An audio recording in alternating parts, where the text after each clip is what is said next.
We are the sparks in the endless night, breaking through the system's lie. No more running, no more hiding. Inochi mo yashite. Imo yashite.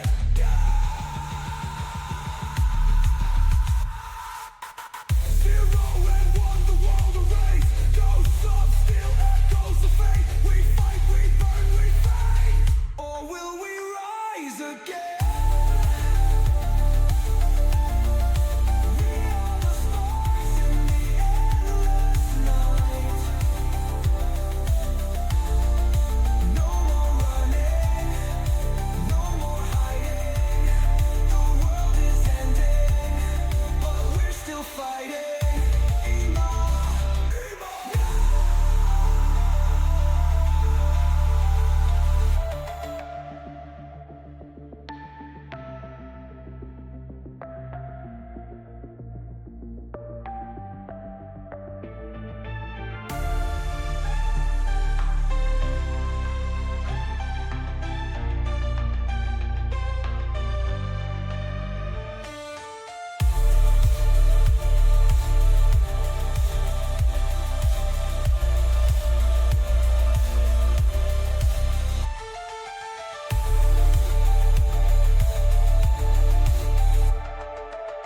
zero and one, the world erased. Ghosts of steel, echoes of fate. We fight, we burn, we fade. Or will we rise again?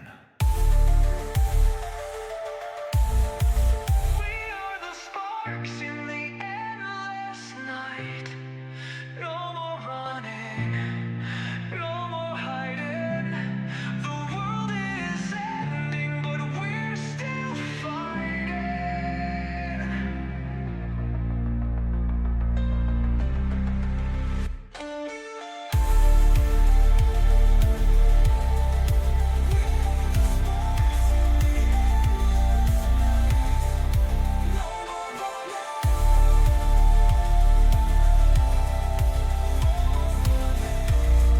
But we're still fighting.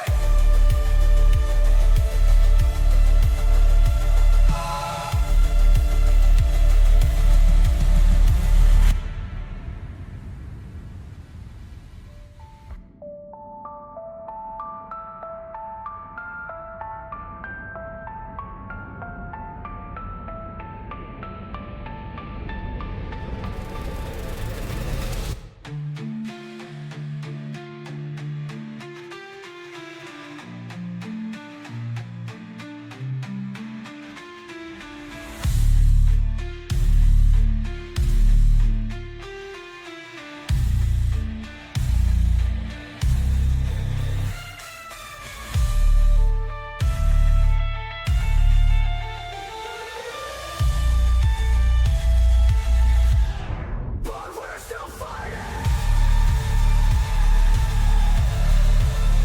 You must walk.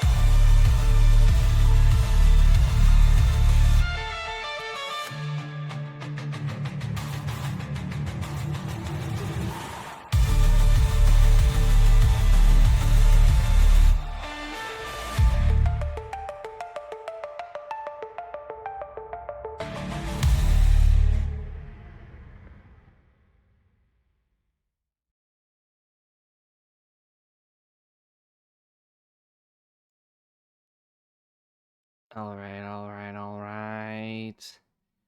Welcome in, welcome in. So good to be back. Oh my god, this week has drawn on forever.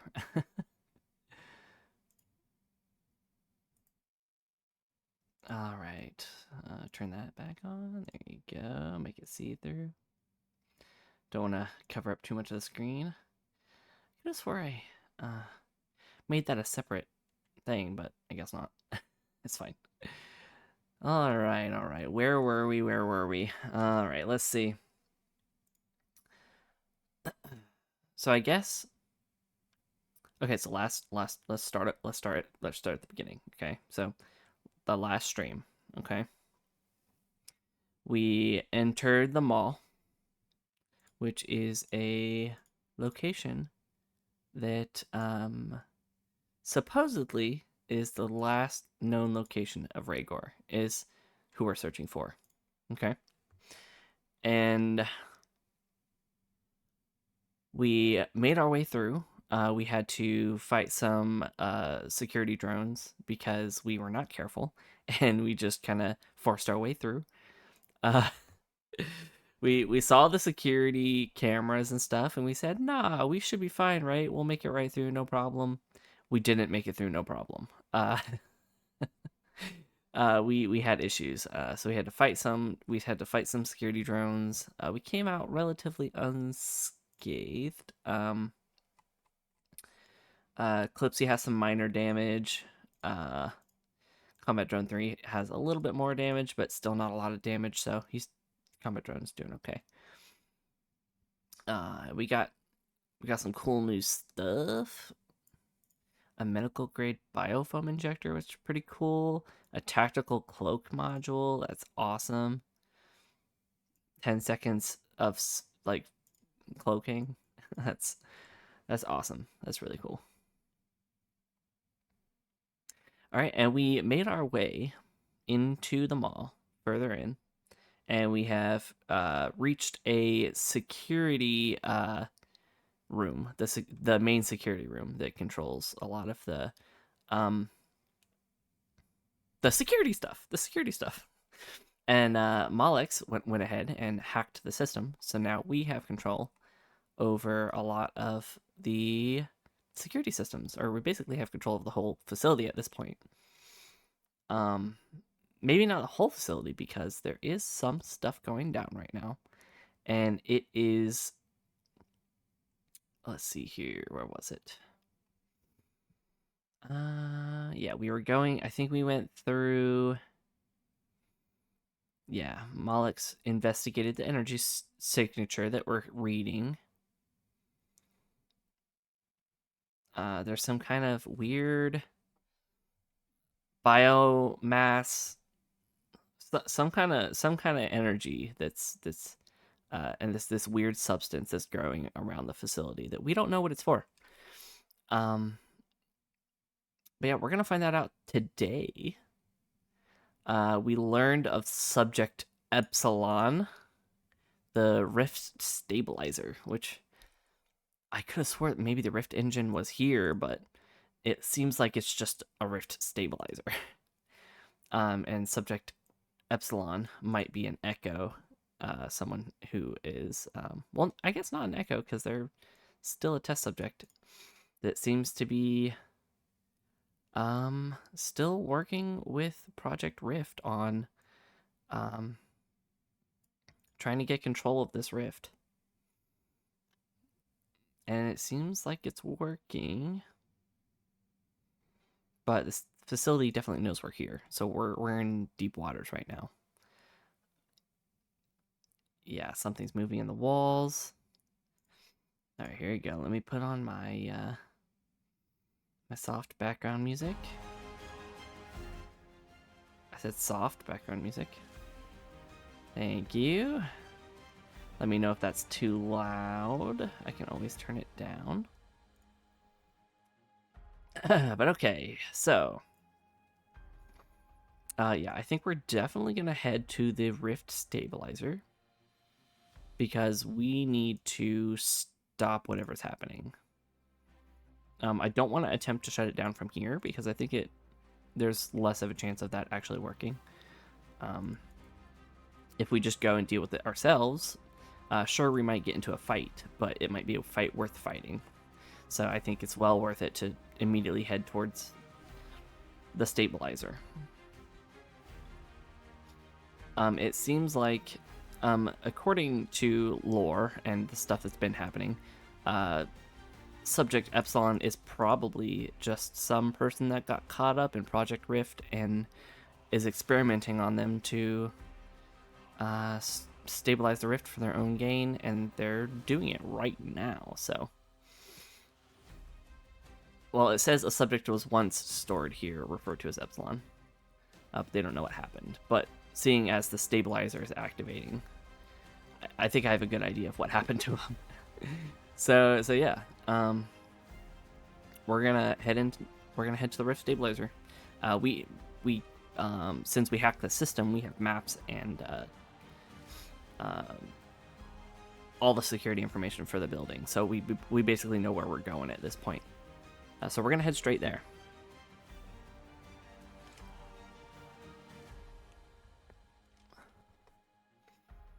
I mean, we might as well.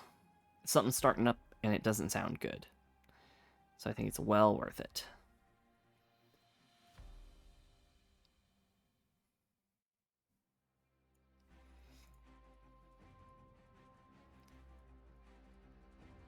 I was really hoping that Rhaegar would be here.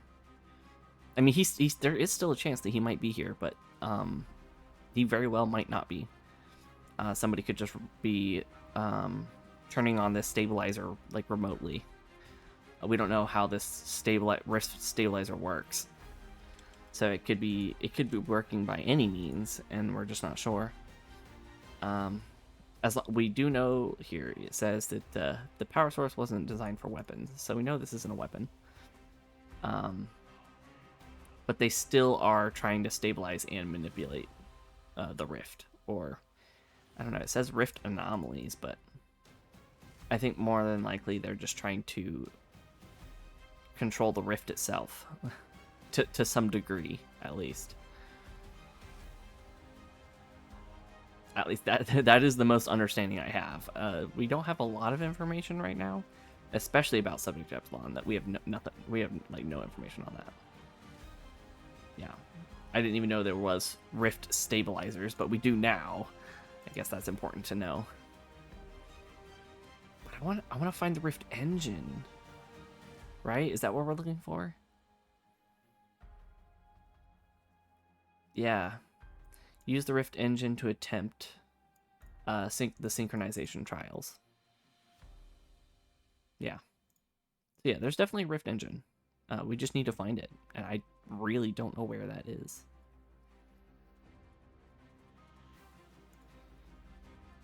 Oh man, it's really slacking right now.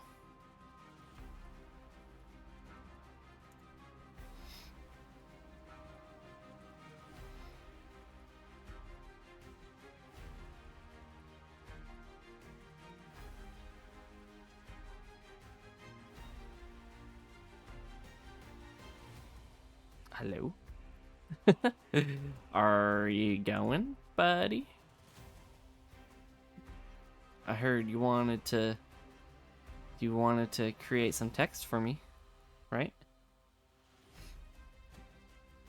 We're already like 10 minutes in. We're like 10 minutes in. Come on.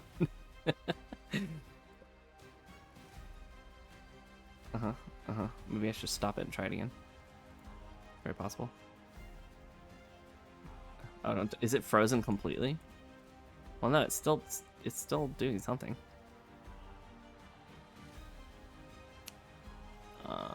Technical difficulties, love it. What if we close out of it and redo it? Hold on. Try again. Round 2. It is still right where I left it. Okay, I need to... Oh, it did something.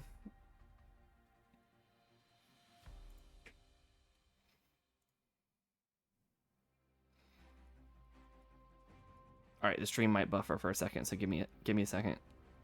Hopefully it doesn't stop the stream.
Well, that was fun, wasn't it?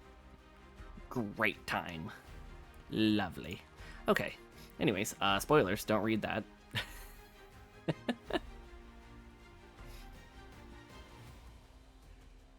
Alright, we're good? We're all good?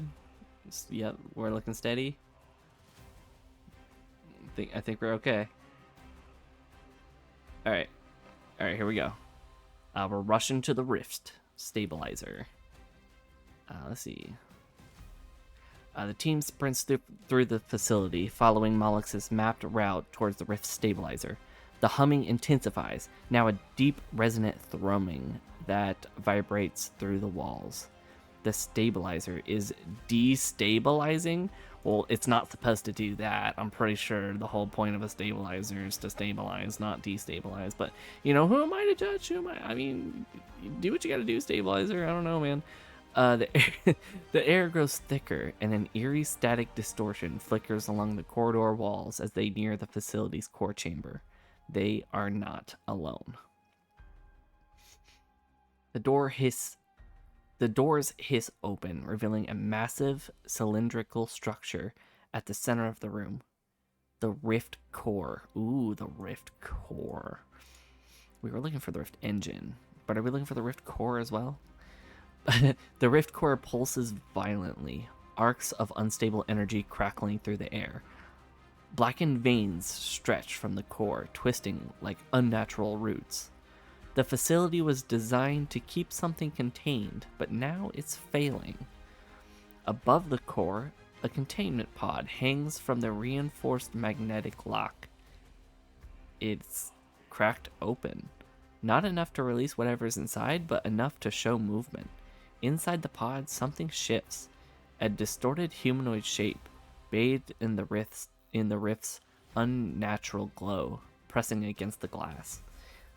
Identity unknown. Project Epsilon. Rift entity incomplete. Containment failure, 46%. The moment the team steps into the chamber, the entity's head jerks towards them, its eyes open, glowing the same golden hue as Kira and Calypsy's. Okay, it's still wrong about that. I'm gonna have to correct that because it's their eyes are not gold. I mean, sure, Kira's can be gold, but Calypsy's is not gold. Then a voice, distorted, layered, broken across time itself. You are not me. The pod's lock strains, pulsing violently. The stabilizer is failing. Yeah, the stabilizer is not stabilizing. Wow. It had one job. It had one job to stabilize and it's not stabilizing. Don't think that's a very good stabilizer. All right, let's see.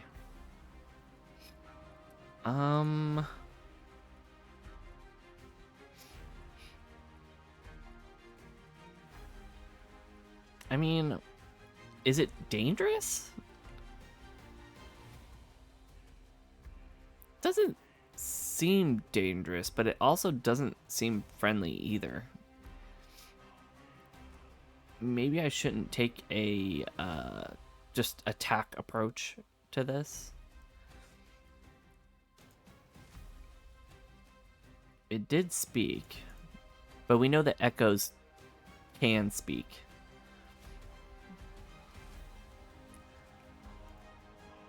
Like, we dealt with the prophet of the core prophet, we dealt with the spine prophet, and both of them could speak as well, and they were still just as dangerous.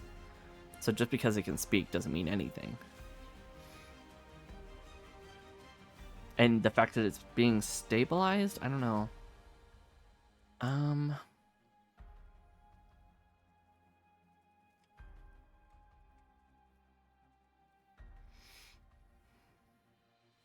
I think I'm gonna have Clipsy try to communicate with it. Yeah, let's do that. Yeah, Clipsy's gonna try to communicate with it.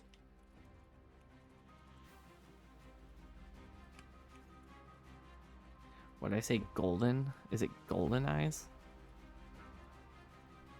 Am I tripping? No, it's in here, right? Yeah, golden hue.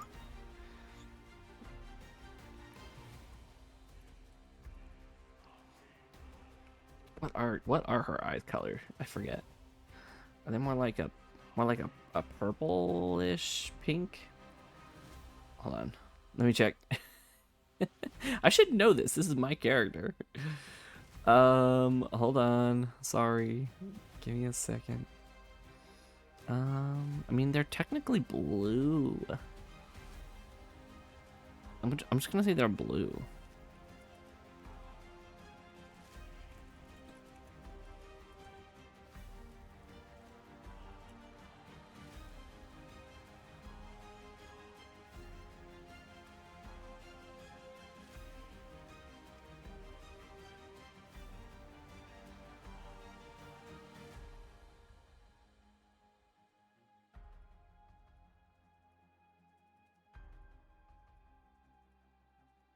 Okay, we're still gonna try have Clipsy communicate with it. I mean, like I said, it still could be dangerous, but you know, it's worth a shot, right? I mean, if it has some kind of sentience, it could be another echo that's been contained, so to speak. I mean, technically, Kira, she was an echo herself, and she was also contained inside of a cryopod. So I wouldn't be surprised if they're also detaining, or I mean, containing other echoes in that same like vibe, you know, like doing the same thing. You know, at least there's at least Spine is slightly. I'm not saying they're good. I'm not saying Spine is good, but I am saying they are slightly responsible with their mess ups, their echoes. I mean, the fact that they're willing to contain them at all says something, right? I mean, sure, they messed them up to begin with, but I mean,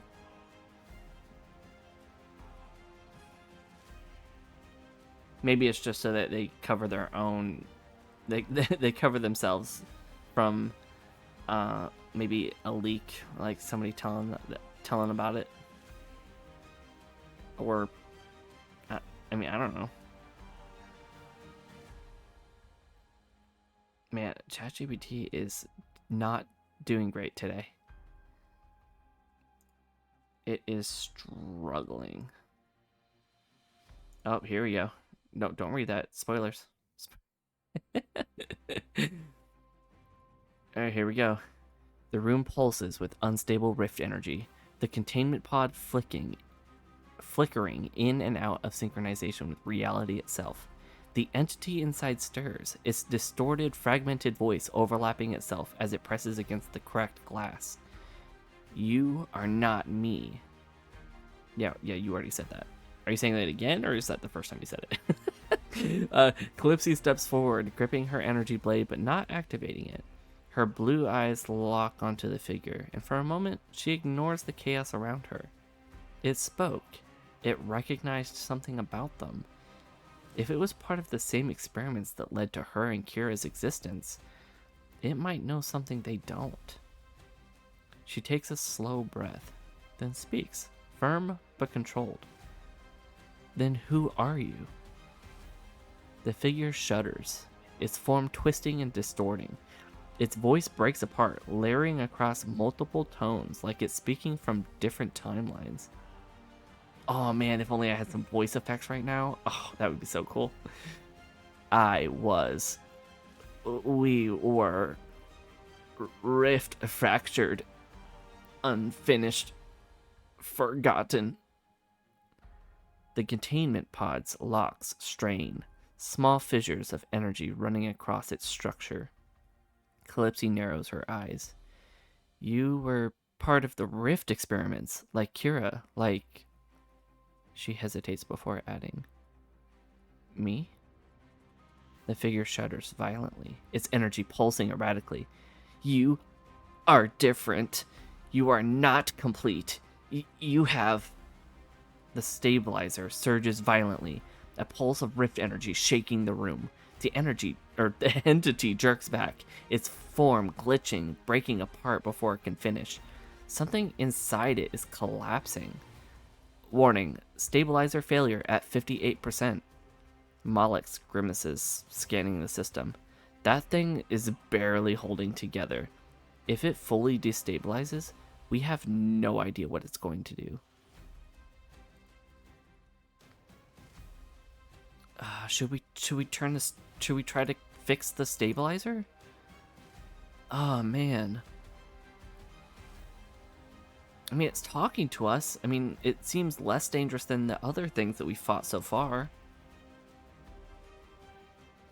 It could have some answers for us. That's a tough one. That's a tough one. I mean, yeah, we could try to hack the stabilizer to get it to... See, we're just recontaining the entity before it escapes, but do we want it to... Do we want it to escape? Is it a bad thing if it escapes? We don't know that. We can't know that. I mean, it seems bad. I mean, they're saying, warning, stabilizer, failure, and, you know... But this is inside of a spine facility. They are literally, like... Of course they don't want one of their experiments to escape. It's their experiment. It's dangerous to them, not us. We're on the other side. We're on the other team. Ah, man.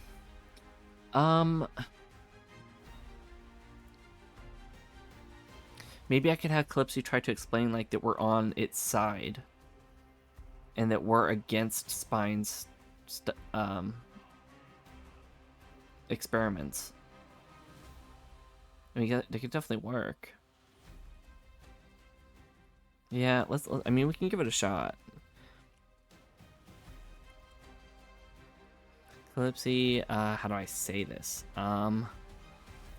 Calypso tries to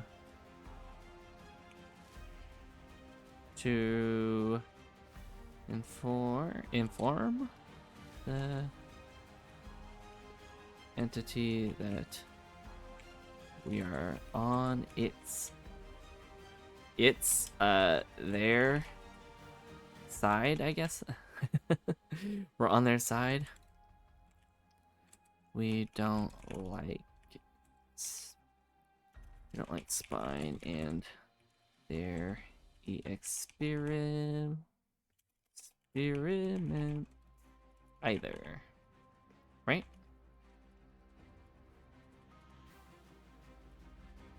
Maybe if we get on its good side, right?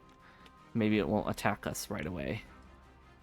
Everyone else, let's prepare for battle, but hold back a little bit. You know, like, just in case, yeah, like just a security measure, you know.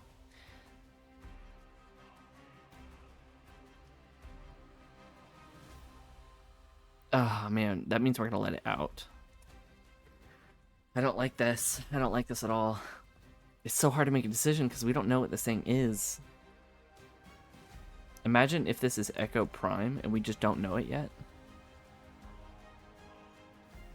The Echo Prime seems a lot more serious than Subject Epsilon. Is Subject Epsilon part of Echo Prime? I don't know. If you weren't here for that, Echo Prime is supposedly an Echo that it escaped from containment, basically, and it escaped into the Spine network, and now it's spreading like a virus through the system. And we think that Spine doesn't have any control over it anymore. And it also has the ability, possibly has the ability to rewrite memories and even maybe even time itself. So it's a very dangerous entity that we probably don't want to cross. Well, I don't like that first title. That's not good.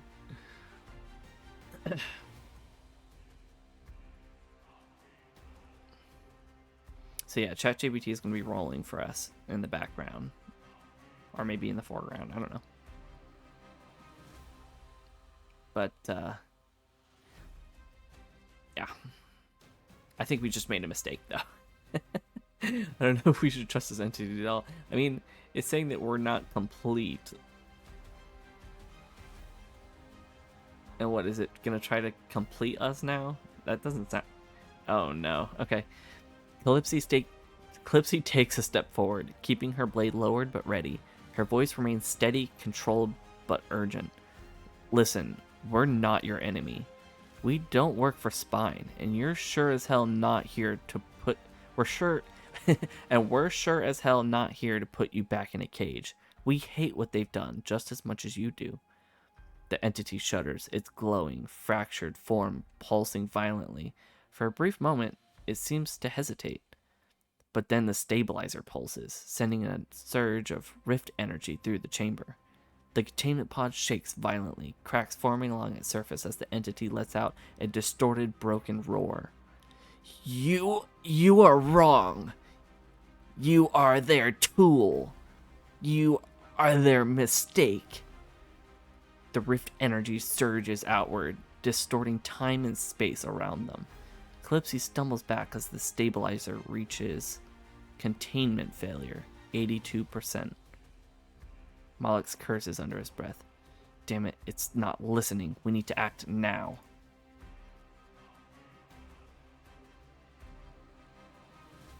Oh no.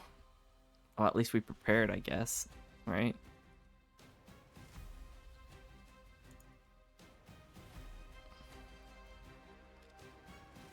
The entity lets out a pulse of raw rift power, the containment pod's final locks failing as it begins to break free. Okay, we can roll for initiative, or we can determine the rift entity's abilities. It's unstable, unpredictable, and something they've never faced before. I mean, that's true. I mean, we faced something similar, I guess, but this seems a lot more dangerous than what we faced already. I don't know. Something weird about this that I don't like. The room shakes as reality fractures around them. The fight for control of the rift has begun. Yeah, yikes. Okay, I mean, I think we're just gonna roll for initiative. I mean, we're pretty good at combat. I think we can handle this.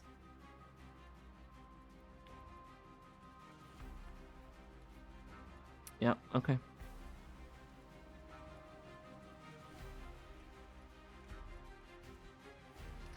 Gonna ask. I get a bonus for preparing to attack beforehand. Kind of like a ready movement, you know. It's not going to answer me. It's probably just going to determine if I get a bonus or not for my initiative roll. Yeah, roll. Yeah, roll.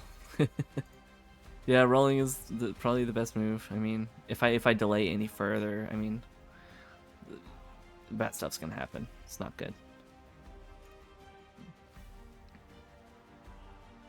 Okay, so... Yep. Subject Epsilon is definitely still here and dangerous. Uh-huh.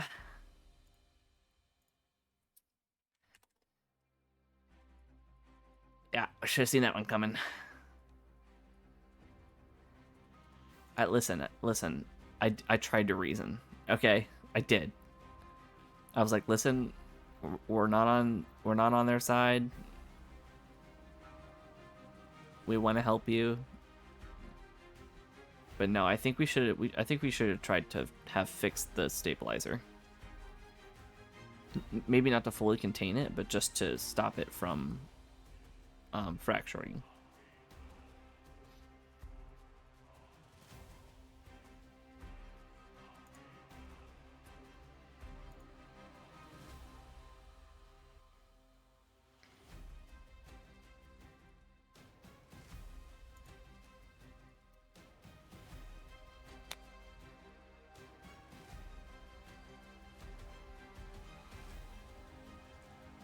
Oh man, it's taken an awful long time to generate this stream.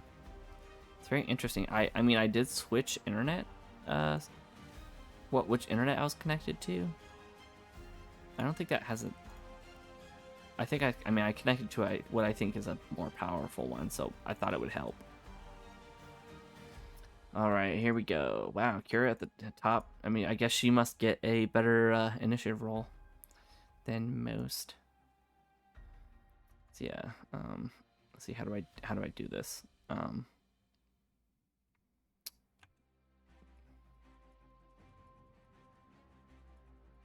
Oh, it even added my combat drones? That's awesome. I didn't even have to tell it to do that. It just knew to do that.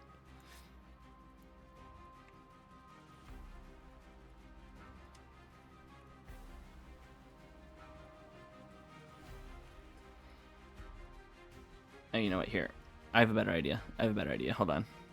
So take the ones that are damaged. Put them down here. Right?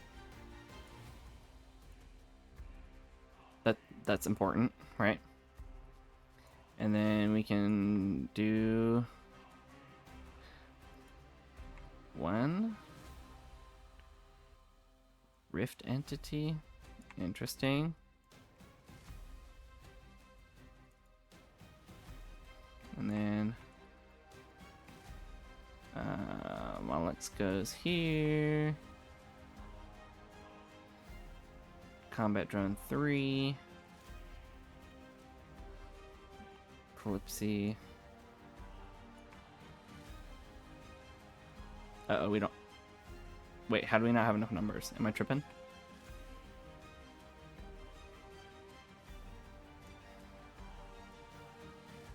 Am I tripping? Why am I tripping? 1, 2... Yeah, there's 9. 3, 4, 5, 6, 7, 8... Oh, I'm missing 8. I'm missing the number 8. Okay, I was so confused. I was like, why is there not enough? Yeah, see, there you go. I was like, there should be enough room, like, clearly. Alright, there we go. Initiative order, done. I kind of have to do that in order to, one, save the damage that we've done. And plus, just when we scroll down, I'm not going to be able to see it, so I have to put it over here to make sure I know where it is. Alright, so let's see. Combat begins. The containment pod shatters, and the rift energy erupts within. Its body fluctuating in and out of existence. Reality warps around it, flickering between past, present, and possible futures as its form struggles to hold together. Man, this entity is messed up, dude. Like, they've done way too much experimenting on this one. The entire room distorts with rift energy. Gravity shifts unpredictably, light bends at unnatural angles, and time flickers, causing brief moments of movement to repeat or skip. Ooh, this is going to be an interesting fight. Unstable entity detected. Hostile classification. Unknown. Power level. Fluctuating. Moloch scans it, sync core struggling to process its existence. This thing is outside the normal laws of physics. It's fighting reality itself. Calypso grips her weapon tightly. Then let's remind it who's in charge here. Alright, Kira's up first. She has a little bit of rift power herself, because she is an echo.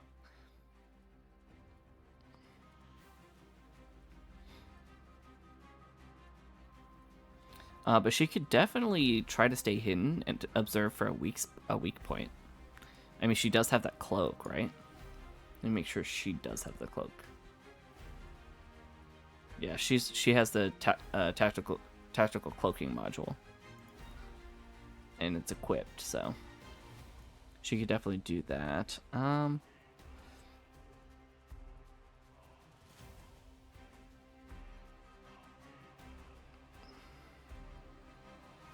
Yeah, does she have... She doesn't have a ranged weapon, actually, now that I think about it. She has energy claw gauntlets, and she has a experimental rift blade. So she doesn't really have any non-melee weapons. Or yeah. So she's gonna have to cloak because she has to get close.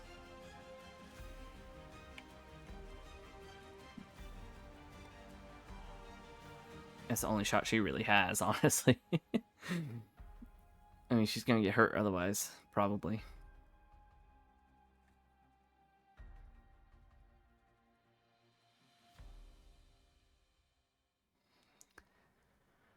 Oh man, the entity, man, this guy. I really didn't want to have to fight him. I was really hoping that we could have a chat, you know, get to know each other. Now that it sounds stupid now that I'm saying it out loud, and I'm like, maybe that wasn't the best choice. I should have stabilized that.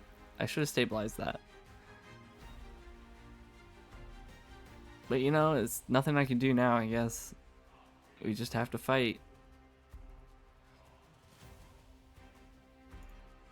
Man, I was really hoping Subject Epsilon would be something like a part of Echo Prime or something like that.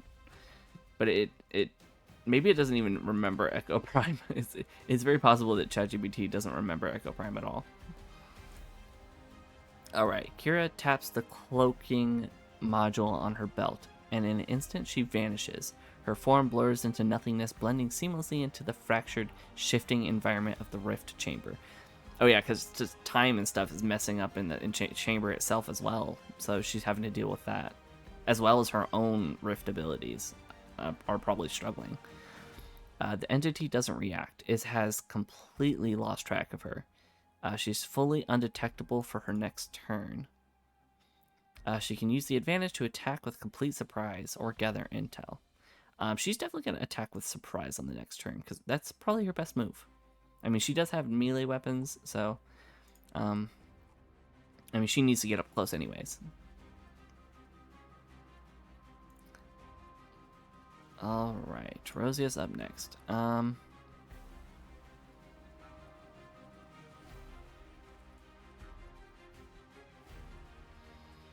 She could definitely go into cover, but she can also create her own cover with her shadow manipulation. But like it says also, we can use shadow manipulation to try to restrain it as well. Okay, so there is these options. I'll say this. There is these options, but we don't have to do these options. I can specify if I want to do something more specific and just tell ChatGPT what I want to do, and it'll work with me. But these are just pretty basic things that I would probably want to do anyways. So it's good to read them and kind of get a gauge of what kind of things I can do on my turn. Try to weaken his connection to the rift. Use investigative knowledge to disrupt its energy flow. I don't know how she would do that.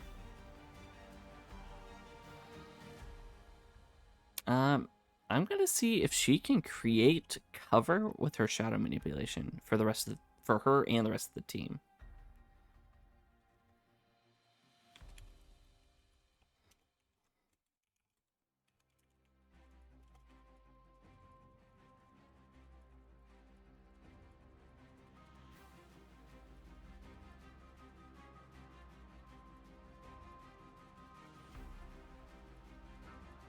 I mean, it's a good use of her power. It might not really slow it down that much, but it's still worth a shot, right?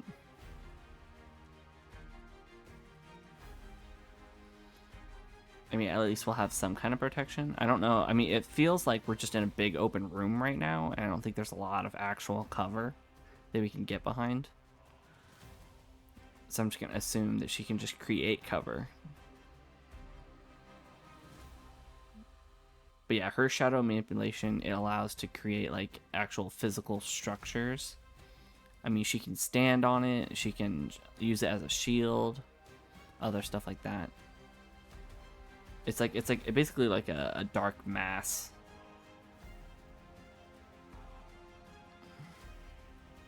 I mean, it's a pretty strong power. Although so far, every time she's made a shield, they broke through it with like one hit. So, I mean, maybe it's not that great, but it's better than nothing, I suppose. Or maybe it is just a waste of her turn. I'm not sure. But maybe if she gets good rolls, then it won't be that bad.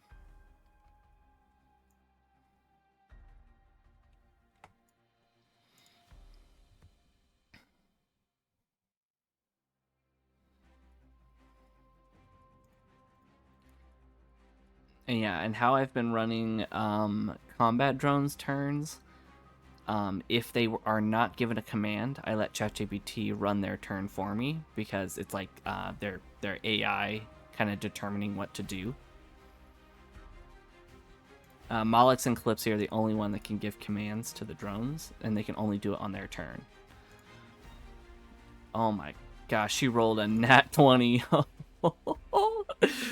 Rosia extends both hands, focusing deeply as she channels her shadow manipulation. The flickering lights in the rift chamber distort further, bending unnaturally as the shadows stretch and expand across the battlefield.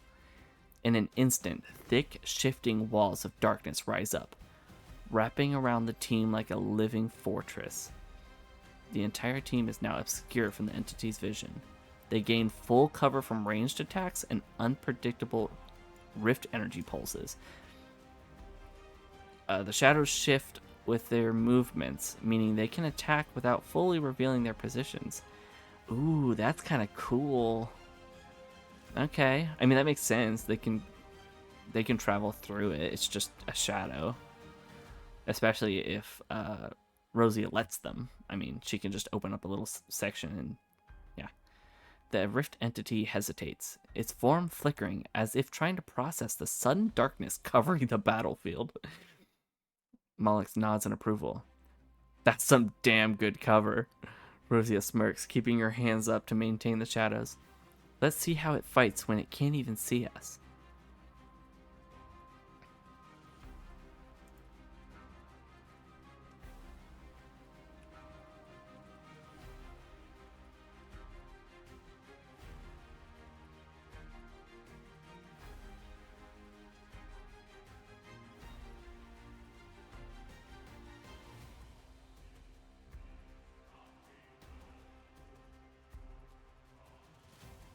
And I think how ChatGPT determines what the combat drone does is it kind of just rolls a randomizer,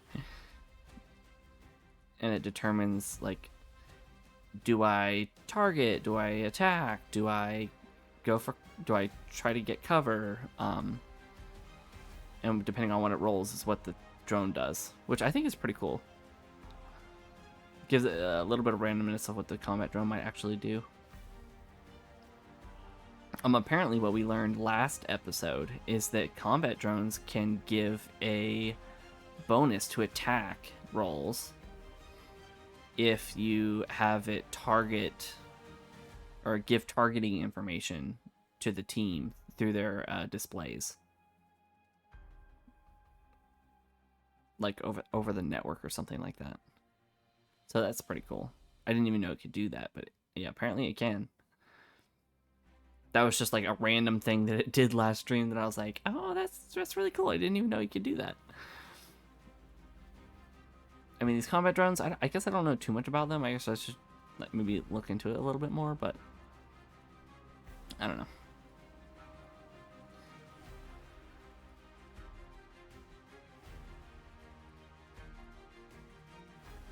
Oh yeah, this is no joke. It's definitely really taking its time today. It's struggling.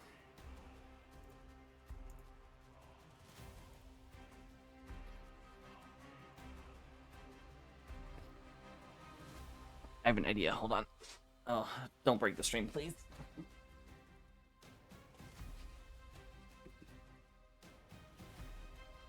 I mean, there's no way. There's no way to break the stream, right? Right? No. It would never do that. It's not like it's ever done that before. Alright. Combat drone recalibrates, using Rosia's shadow cover as an advantage. It positions itself in the darkness, lining up a precise shot against the rift entity. Direct hit. 8 damage dealt to the rift entity.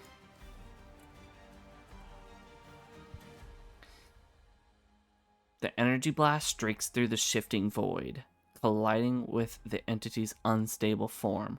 For a split second, its body flickers and distorts even more violently, as if struggling to hold its shape. However, it doesn't react the way a normal creature would.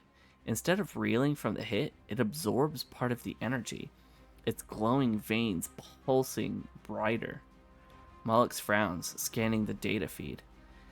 It felt that hit, but it's not reacting like it should. It's adapting. The entity's turn is up next.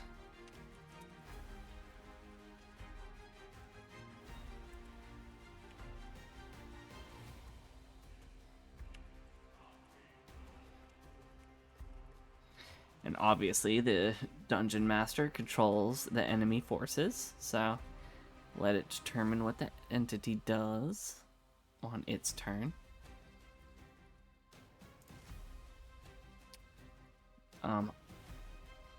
What are the odds that it's gonna find me or find our team right now? I mean, it's in the darkness. It's just been hit.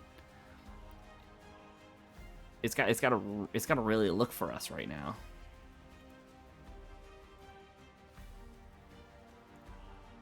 I'd be amazed if it got off a hit right now, like if it actually like hit one of our teammates. I mean, Combat Drone 1 did just poke out of the shield. So maybe it'll spot it and get like a advantage attack on it or something. Yeah, see, I don't think it would do that though.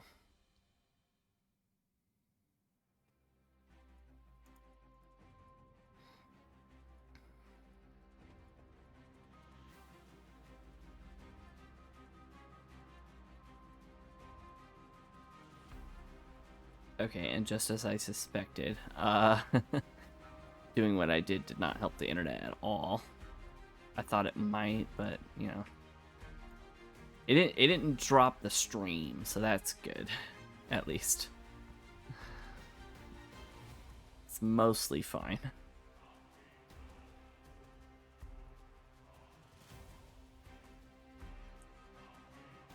Oh man, it's really trying to determine this entity's turn. But yeah, it usually doesn't take this long. This is weird.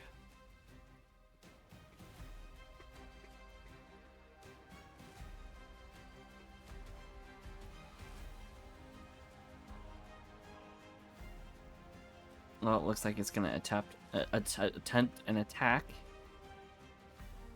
The Rift entity uses Temporal Surge. It rolled a 15 and damaged 9 Rift energy damage to multiple targets. Let's see. The Rift entity trembles, its form glitching violently.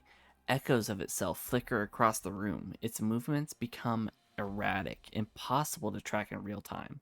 Suddenly, multiple versions of the entity appear simultaneously, each attacking from a different timeline. It strikes multiple targets at once. Calypsy, Mollux, and Combat Drone 1 are hit. The wave of Rift energy washes over them, distorting time for a brief moment. Their movements jitter as if replaying a second behind reality. Their bodies feel weightless, as if they are half phased between this world and another. Mollux grits his teeth, Synccore struggling to compensate. Damn it, it's attacking across multiple time frames.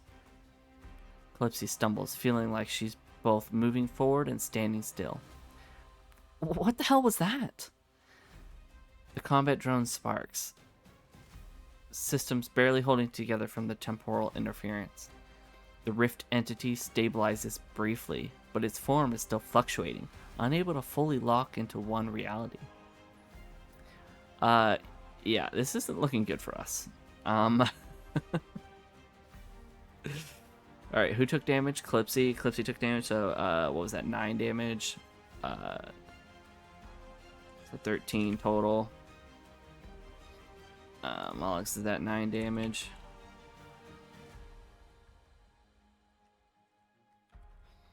And Combat Drone 1 is at 9 damage. Right, that was it. Okay. And it is Malix's turn.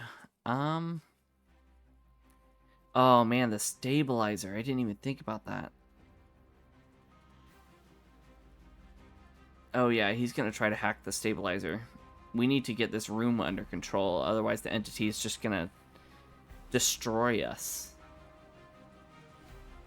I mean, if it can attack all of us at once in like a time fracture, there's no way we're gonna be able to fight this guy off.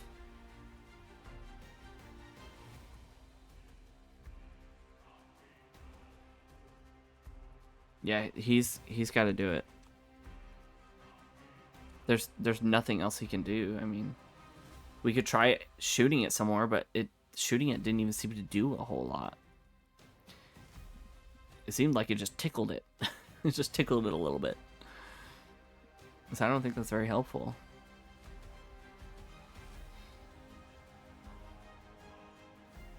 I mean, it did do 8 damage still, but we don't know how much health the entity has. I mean, it could have like 100 health points. We don't even know. Although most entities so far, or most enemies, have had about 30 or 40 health points, from what I've noticed. But that could be wrong. I could still be wrong. It's very possible that this one has higher health points, especially if it's in multiple dimensions or multiple timelines at once. It could have multiple health bars or something. Like, I don't even know.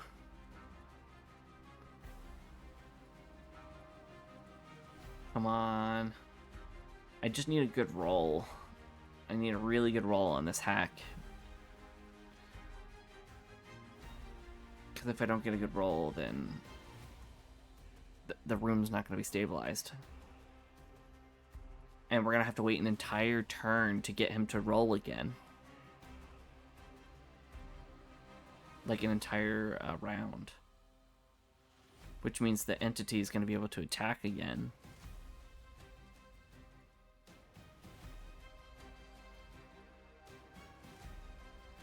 Oh my god. Yes, we're rolling good tonight. Yes, all right. We rolled a 19.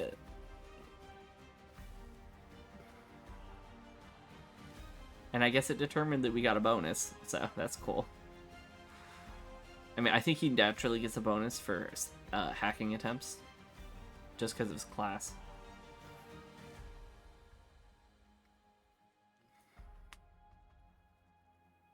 I mean, Malix did take damage from that attack. But it didn't seem like a very forceful attack. It felt kind of just like almost like a corrosive, like, just pain, you know? Malix ignores the chaotic energy pulses flooding the room, his fingers flying across his Syncor interface. His eyes flick between the failing rift stabilizer and the containment logs, searching for an emergency override. Then he finds it. Manual stabilization protocol, forced reset. Requires a complete override of the containment locks. If successful, the entity will be frozen in place for recalibration. Malix grits his teeth. I don't need to recalibrate it. I just need to slam it back into the cage. With one final command, he forces the Rift stabilizer into emergency lockdown. Rift energy spikes, reality distortions suddenly stop, and the entity freezes in place. The entire room shudders as the containment pod's failsafe reactivates, forcing Rift energy to collapse inward. The entity's unstable body flickers violently, its movement suddenly halted as the system drags it back into temporal lock. No, I will not be erased again. The stabilizer pulses, finalizing containment. A final burst of rift energy erupts outward, sending shockwaves through the room. But instead of damaging them, The force is sucked back into the containment system. The entity stops moving, frozen, mid-shift, locked inside the fragmented moment in time. Holy cow, that was not even a nat 20. He got a 19. I mean, 19's a really good roll, but hold on, because I'm curious. He got a +5 for a tech expertise bonus. That's makes sense. We only needed a DC 16 to pass. That's crazy.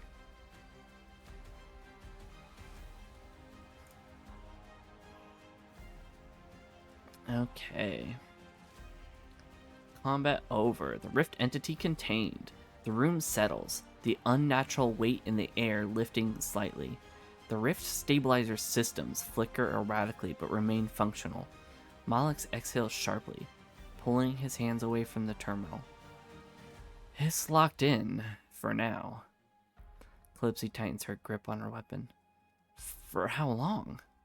Malix glances at the stabilizer logs. Not permanently. This thing is still fighting containment, but I bought us time. Rosia holsters her weapon, glancing between the rift entity and the flickering containment pod. So, what the hell do we do with it? Yeah, what the hell do we do with it? I mean, obviously we can't keep it contained forever because the stabilizer doesn't seem to be very, functional. Effective.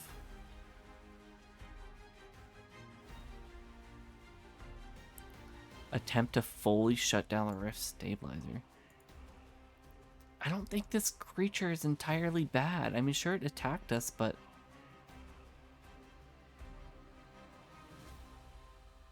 I feel like we shouldn't just kill it or leave it here to die, you know?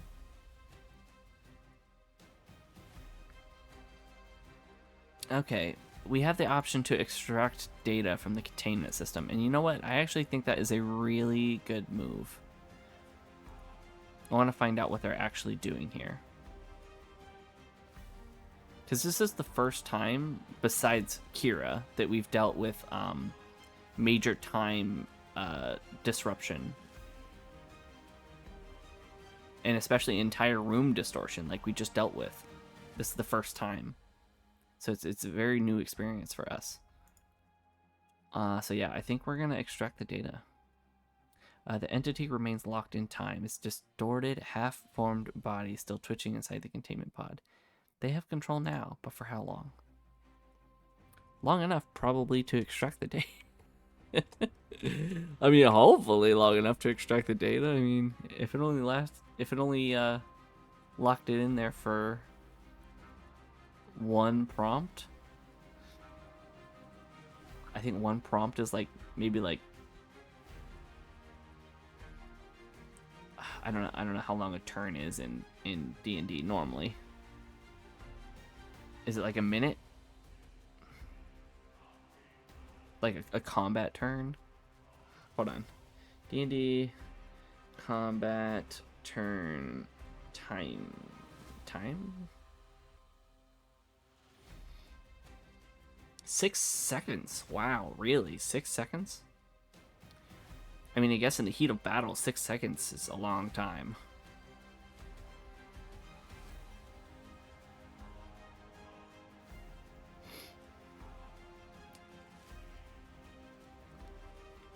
The 110 rule is a common role-playing mechanic that helps limit how long players can make decisions about their actions. For example, if a round of combat represents 6 seconds, the player has 60 seconds to make their decision. That's a pretty cool rule. I like that. I don't know how that would apply here. I mean, I guess I could start timing myself for 60 seconds. Like, I have to make a decision, but I don't know. I feel like I make my decisions pretty fast anyways.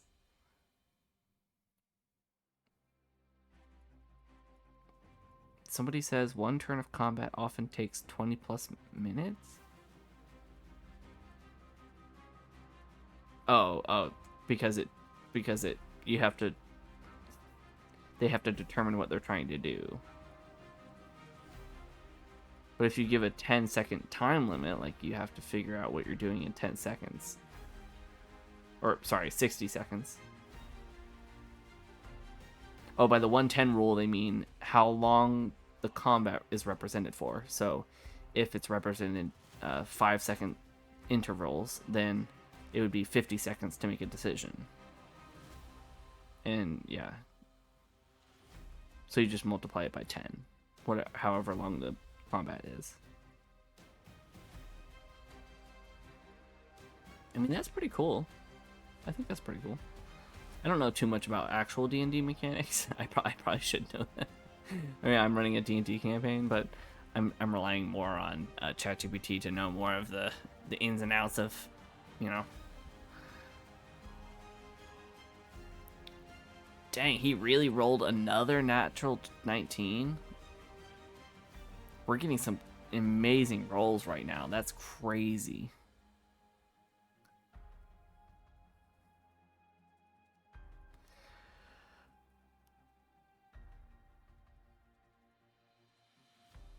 Come on, you can do it. There you go. Mollix leans over the terminal, sync core glowing as he digs deep into the containment system's records. Lines of encrypted code scroll across his visor, buried beneath layers of corrupted data. But then he finds a way in. Classified spine research logs. Project Epsilon. Unredacted files found. Warning, experimental subject data compromised. Ooh, okay. Project Epsilon was a failure. Uh-huh. That's what I thought. That's what I thought this whole time. I was like, they just contained a failed experiment.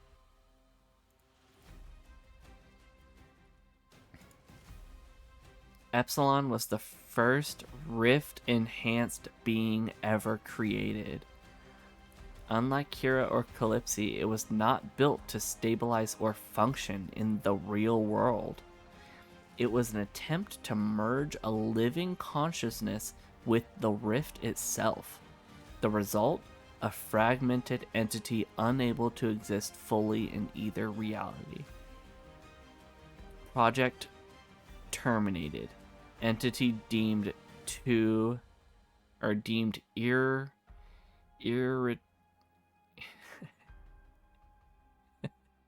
irretrievable.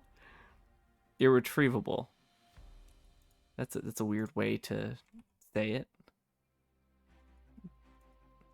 All attempts to stabilize have failed.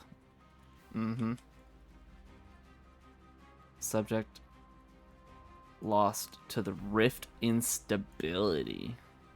Wow. So they really messed up on this one. The first rift enhanced being ever created. That's insane. Spine didn't kill Epsilon. Rhaegor did. What? Spine scientists wanted to keep Epsilon for study, but Rhaegor Ivanov ordered its containment sealed permanently. Whoa, that's huge. His exact reasoning was classified, but the logs indicate that he knew more about the rift than even Spine did. Whoa. That's crazy.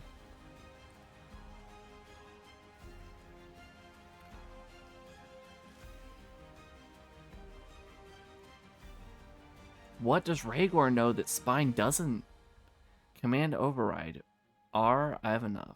Lockdown permanent. If it escapes, we lose everything. No more gods, no more monsters.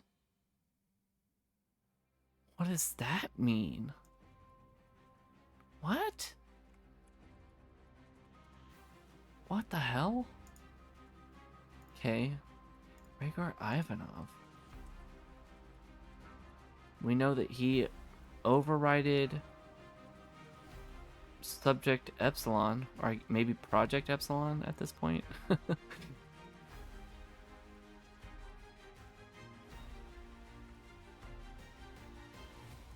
Man. Okay. The Rift's stabilizer was never a prison, it was a door. The system wasn't built to contain Epsilon, it was built to control it.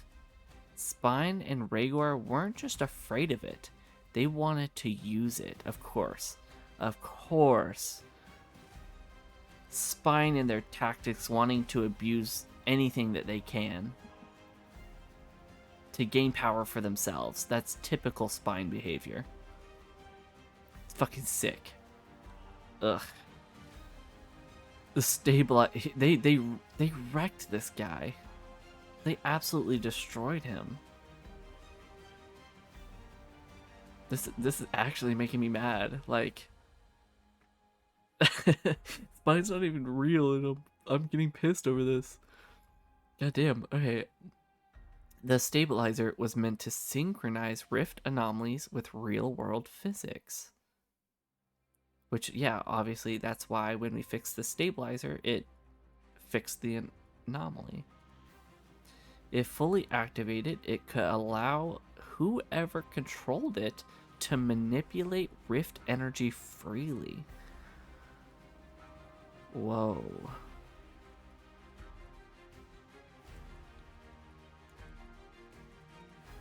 Okay, so what does this mean?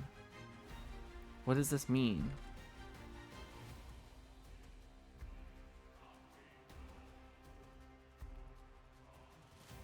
Project Rift.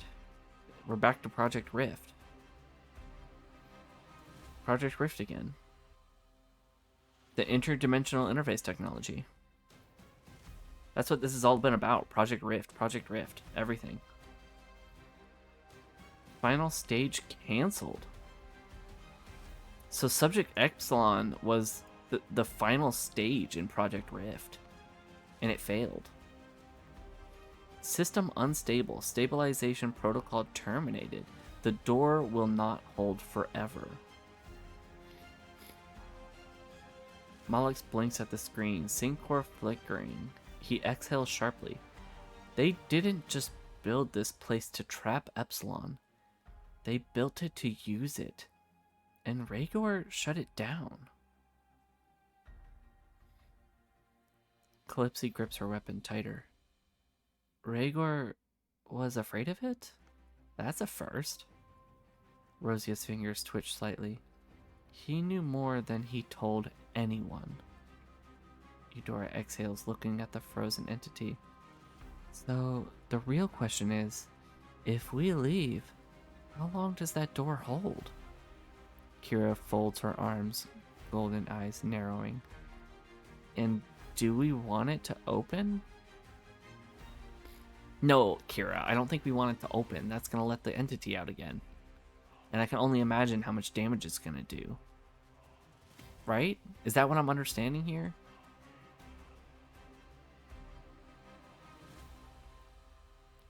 Is they're trying to use this echo. I'm going to call him an echo from now on, because he is an echo.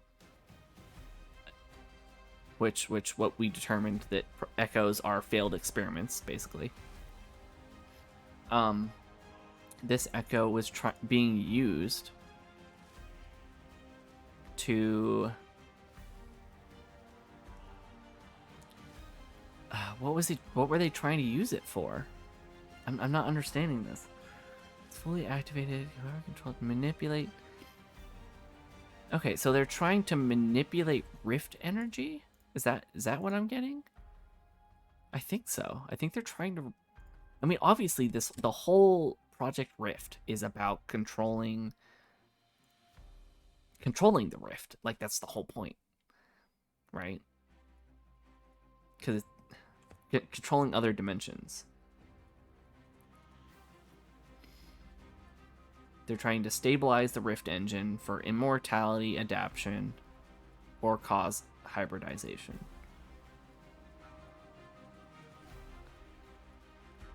Ah, man. There's so much information in this story now. I'm just It's so hard to keep track of how everything fits together. Because they're just feeding me little bits and pieces here and there, and I'm just like, I don't know how this fits into the story. Well,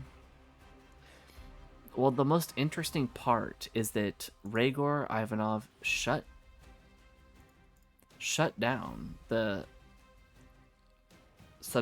they shut down Subject Epsilon. I mean, technically they shut down Project Rift too, because Subject Epsilon was supposed to be the final step. Yeah, the final stage of Project Rift. The final stage was Subject Epsilon, so they don't have their final stage anymore. Does that mean they start over from scratch? They don't have anything left anymore, or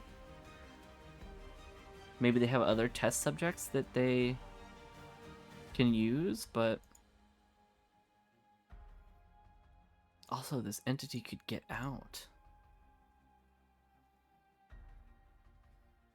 And it could be extremely dangerous. But would it be dangerous for us? Is that important? No, we're the good guys here. We're the good guys. We're not gonna allow an echo, a dangerous echo at that, to just run free and hurt people. Attempt a full shutdown of the Rift stabilizer. Prevent anyone from ever using this place again. So then we wouldn't even be able to use it, right?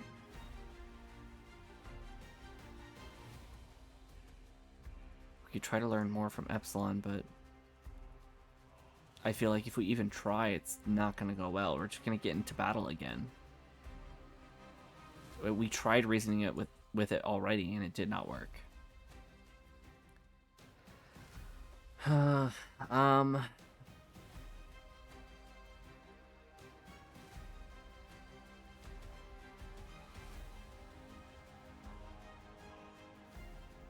Is Rhaegar even in this facility? Is he here? I don't know. That the whole reason we came here is because we thought he was here. I feel like we're like one step behind them. Like we're right there. We're about to just grab them right at their back. But every time we get close, they're just inches away. And then they get away. And they leave us with the broken remnants of echoes left behind.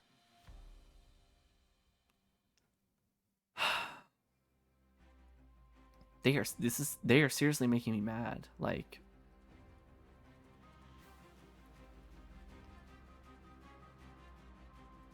alright. The air is still thick with residual energy. They are standing inside a machine meant to manipulate reality itself, and Spine wanted to control it. What is our next move? We are going to attempt a full shutdown of the Rift stabilizer. I don't have a choice. I don't have a choice. As much as I want answers, as much as I don't believe that this entity is, I mean, it's dangerous, but I hate this choice. I hate this choice. But it's what we have to do.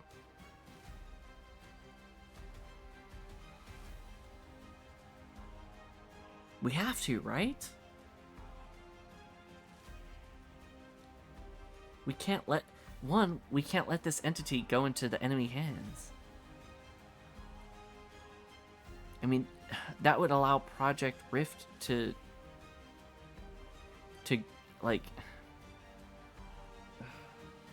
man, I don't know.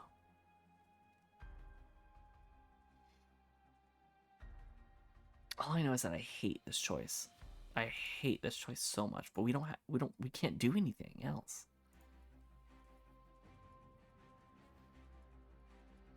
It's not only to protect us, it's to protect everyone else from the mess ups of Spine. It's like we're cleaning up their messes behind them.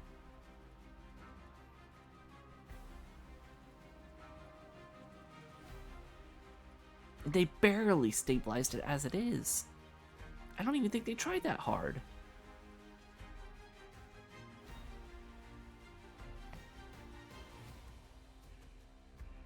This is just messed up. Oh, I'm hating spine more and more. I didn't realize that, I mean, I knew spine was bad, but the more I learn about them, the more I just get angry.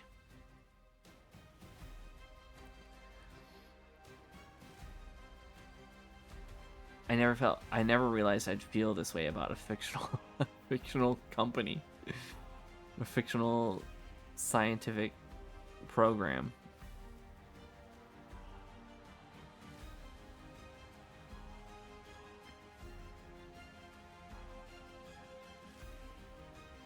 This is so messed up.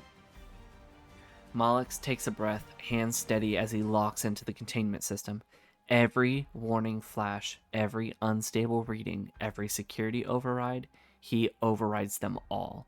The stabilizer system was designed to control the rift, but he's about to erase that possibility forever. One final command. Manual rift stabilization. Final terminization. Rift manual rift stabilization. Final termination engaged. The room shudders as energy surges back into the core.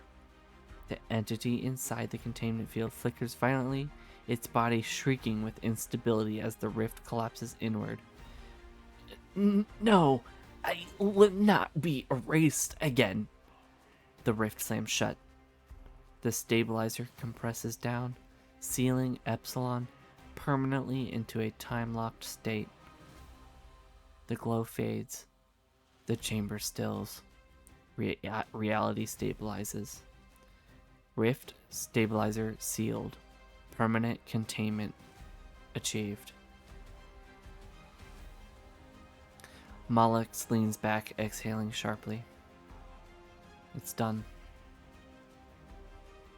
That's really all you can say in this moment. It's done. I don't feel good about this. I don't feel good about doing this.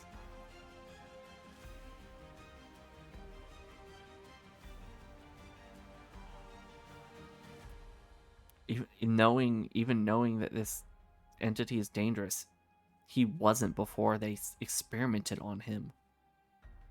They turned him into this.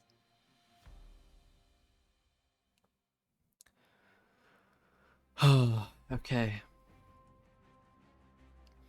The air feels different now. Lighter, less oppressive. I don't know, I'm feeling pretty oppressed right now. I am actually angry. I am actually getting angry from this. The air feels different now. Yeah, the rift's influence is gone. Calypsy steps up to the containment pod, staring at the frozen form of Epsilon. It is trapped forever. No more instability, no more danger. Rosia crosses her arms. So, that's it? Mollix nods. No one's ever opening this place again. Eudora exhales, lowering her hands. Then let's make sure we get out of before something else goes wrong. Kira stays quiet, staring at the frozen rift energy inside the pod. Something in her expression is unreadable, but she says nothing.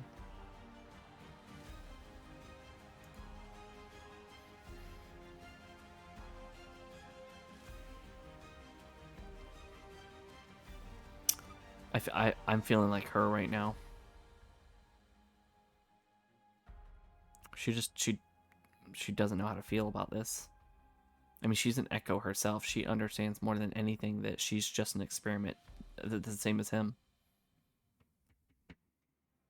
They didn't ask for this.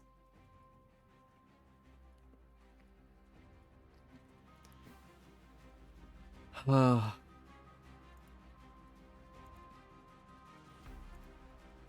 Man, I don't know what it is about today's stream, man, but I'm feeling it. I'm feeling this energy. Holy cow. Why did Rhaegar stop this? Why did Rhaegar shut it down? He was all about Project Rift. He funded Project Rift. And he canceled it at the final stage. Why did he do this? We're gonna do it. We're gonna track Rhaegor's logs for any clues. He locked this place down for a reason. They need to know why. I would love to know why.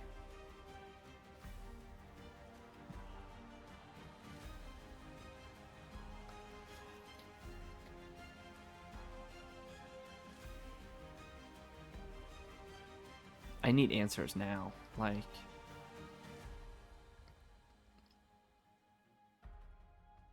I need to know.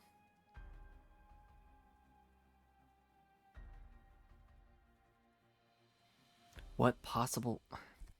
He knew that he knew that Project Epsilon was too unstable, maybe? He knew that it wasn't gonna work. Right? Is that why?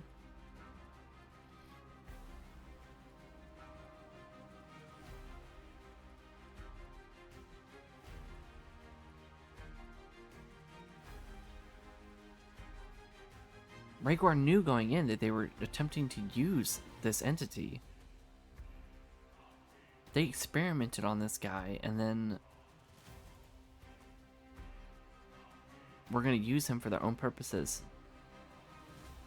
Did Rhaegar just have like a sudden like change of heart and like we went too far kind of deal? He's realizing his mistakes now or something? The stabilizer was meant to synchronize rift anomalies with real-world objects.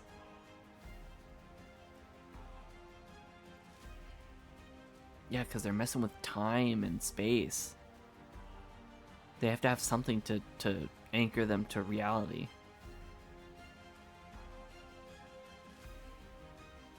But they're also trying to manipulate rift energy. But why? For power?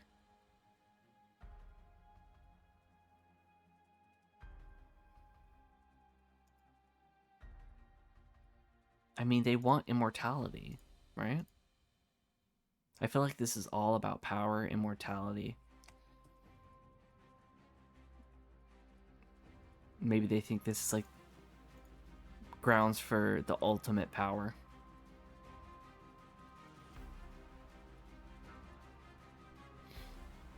Damn, we are getting amazing rolls tonight. That is insane. That is a really good roll. Why can we roll that good when we attack something next? Can we get good attack rolls too? That'd be fantastic. I mean, Rosia came in clutch with the shadow manipulation shield.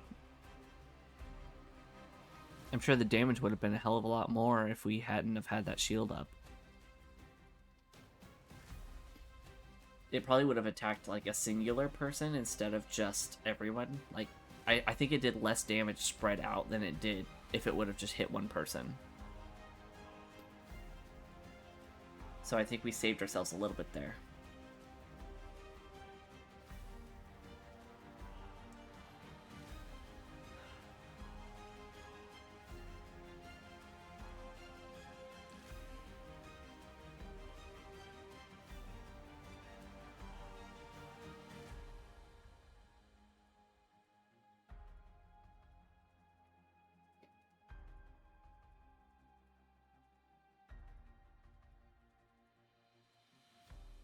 I think Rosia is gonna have some questions too. If going through these logs doesn't give me any kind of answers, Rosia is gonna be even more confused than anybody.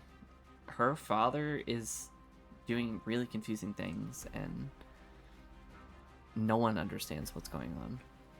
Not even me. I don't understand what's going on. Malix digs deep into the facility restricted files, bypassing encrypted logs buried beneath layers of security. The data is ancient, but it's still there. Rhaegar left something behind. Classified Rhaegar Ivanov. Final logs. Project Rift experimentation. Termination order. Warning. Log 0243 contains highly sensitive material. He activates the last log file, and a distorted voice recording begins to play. Log entry number 243. The door to godhood? I knew it. The immortality angle. That's what this has all been about, isn't it? Rhaegor's voice crackles through the speaker, cold and methodical. If you're hearing this, it means the mall still stands. That is a mistake. The team listens in silence as the old dragon's words echo through the chamber. The truth about Epsilon. Epsilon was not just an experiment. It was an attempt to ascend beyond mortality. Spine believed that by fusing a consciousness with the rift, they could create an entity capable of rewriting reality itself. Echo Prime. Echo Prime? Echo Prime. Epsilon was the result, but it was never stable. Spine thought they could control it. They thought they could make something beyond life and death, but they failed. It wasn't a god. It wasn't a weapon. It was something else entirely. And the moment it understood what it was, it tried to become more. Rhaegor wasn't trying to destroy Epsilon. He was trying to prevent something worse. He realized too late that the rift wasn't just an energy source. It was alive. The more Spine experimented, the closer they got to letting something through. I told them to shut it down. They refused. They thought I was afraid. I wasn't. I saw what was coming. If the rift had fully merged with Epsilon, it wouldn't have just been unstable. It would have started to think. And once it started thinking, it would have learned. It would have grown. And then, eventually, it would have looked at us the way we look at insects. Rhaegor sealed this place not to hide it, but to buy time. He knew Spine would try again. He knew someone would come looking for him. I am not your savior. I am not your enemy. I am just the last person who still understands what's at stake. If you're here looking for me, then know this. You're already too late. The rift isn't just a tool. It isn't just energy. It is something far, far worse. And it's waking up. Find me before they do. Log end. Calypso clenches her fists. We need to find him now. Rosia looks away, tension in her jaw. I think we already know who they are. Eudora places a hand on the rift stabilizer. If what he said is true, then Spine isn't just looking for power anymore. They're looking for something that should never exist. Kira exhales, stepping back. And they might already have a head start. Molex closes the log, sync core humming softly. The good news? We know for sure Rhaegor is alive. He turns his visor, glowing. The bad news? We're not the only ones looking for him.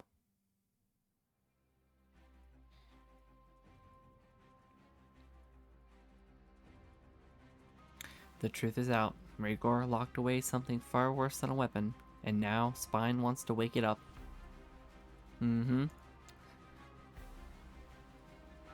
Okay. I think it's time. I think it's time. I think Calypso needs to learn the truth.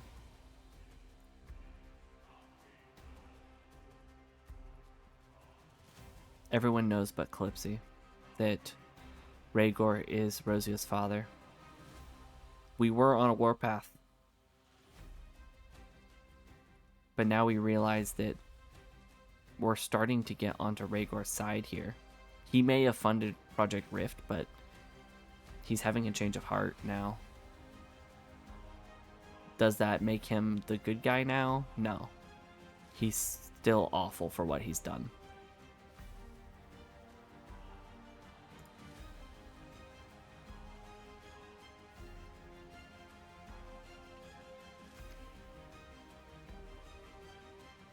But Rosia is thinking now that Calypso needs to know, and the whole team needs to have a discussion about if they are going to try to actually find him to save him or find him and take him out. I think that's what needs to happen.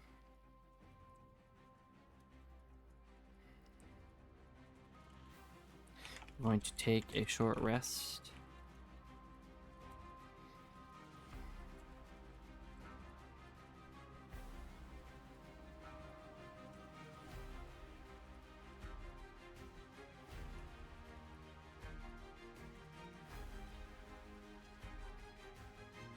Gonna have a little chat.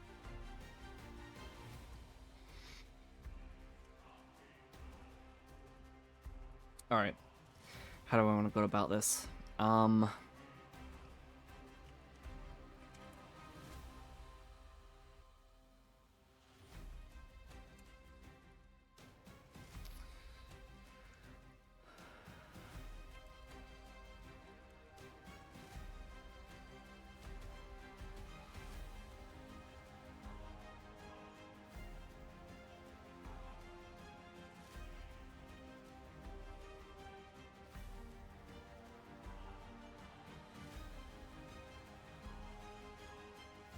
Is this the right move? I think it is. We have to tell her eventually.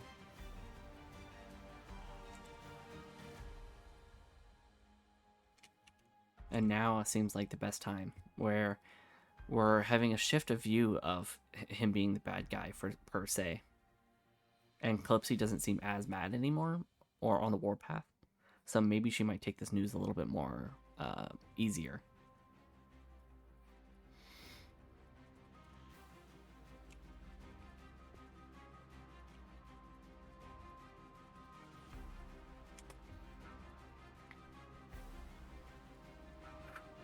This is tough.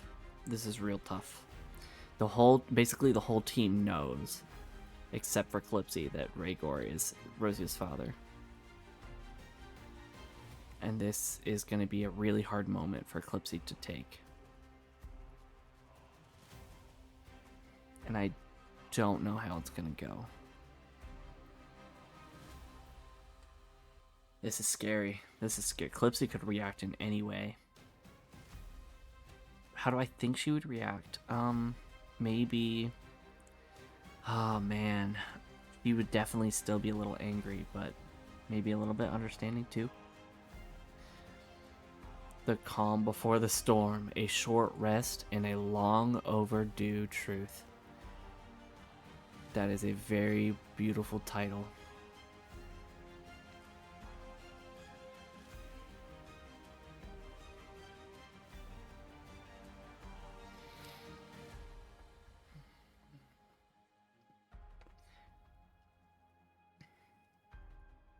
There's no way that, like, I mean, what would Calypso do in this situation? I mean, she's starting to have different viewpoint of, like, how Rhaegor has been handling things. Sure, he's still a terrible guy, and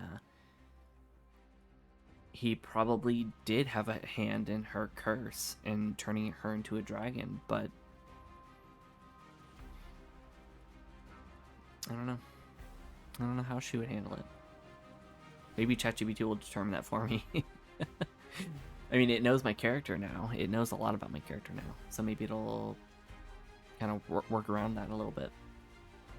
I'm very curious.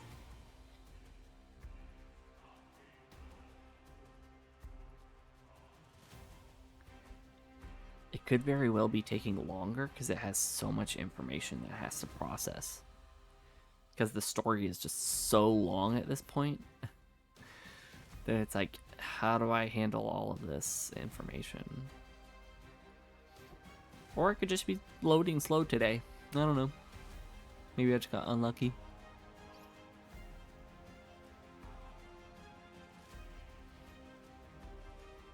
Ooh, it says we dropped some frames.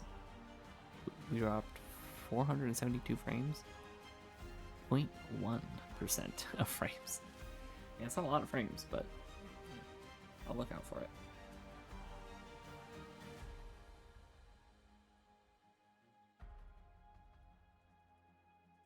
I mean, not that missing frames is too important, as there's not a lot of actual video being transmitted. Skip a couple frames. Hopefully it doesn't mess with the audio. All right, here we go. The team remains inside the secured facility, resting after their battle against the Rift entity. The air is lighter now, the oppressive hum of the Rift gone, but the weight of what they've learned lingers over them. They gather in a quiet corner of the chamber, tending to their wounds, reloading weapons, and processing everything. The silence isn't just physical, it's emotional. Something needs to be said, and Rosia knows it's time. Rosia exhales sharply, arms crossed, tail flicking behind her as she watches the ground. She's been holding this back for too long. She didn't want to say it. She didn't want to see the look on Calypsy's face. Didn't want to make it real. But after everything they just learned about Rhaegar, she has no choice. Her voice is low, hesitant. There's something you all should know. She lifts her eyes, focusing on Calypsy. Her expression is tired, conflicted, but steady. Rhaegar, he's my father. Calypsy stiffens, her blue eyes locking onto Rosia. Malix blinks once, his syncor pulsing softly. He already knows.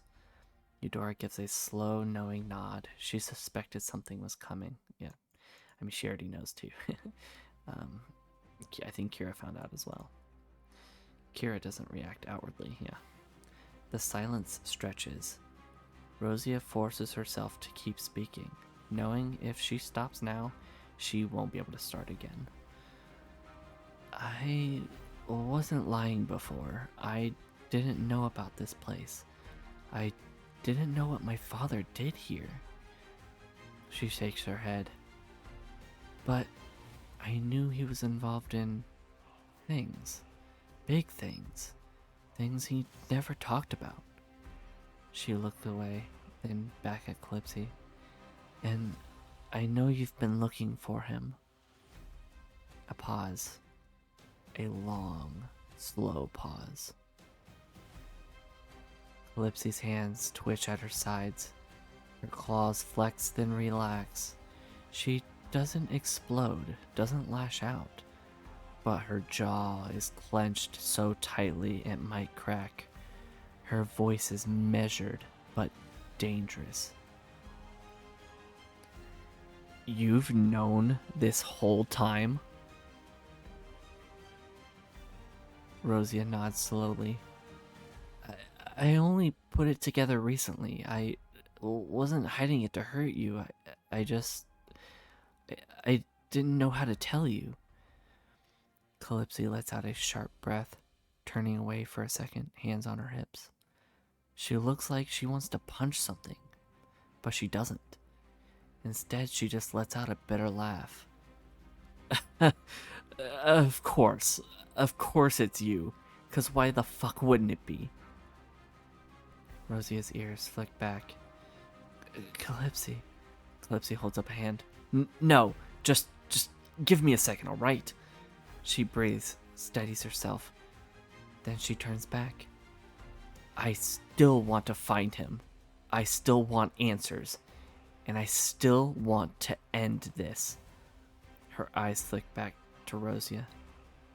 But if you're coming with me, I need to know something first. She steps forward, lowering her voice. If it comes to it, if he's really responsible for all of this, are you going to be able to stop him? The room holds its breath. Rosia meets her eyes. What does she say?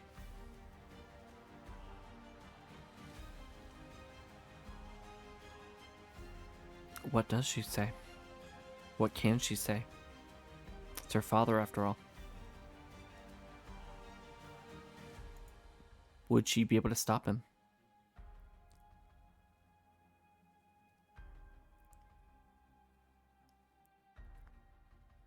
All signs point to him actually being responsible. The funding, the evidence, it's all stacked against him. Rosia knows this. She knows that this is not good.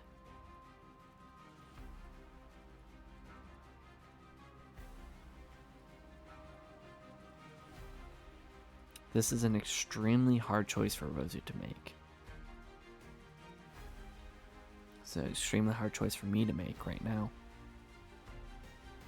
What can I tell Calypsy? That she will willingly kill her father if she knows the fact that he's been responsible for all of this the entire time. He's been running the Rift program. We know he's a part of this.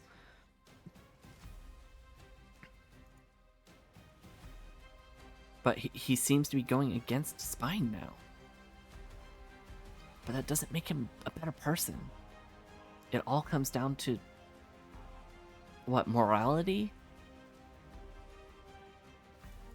How do I determine this?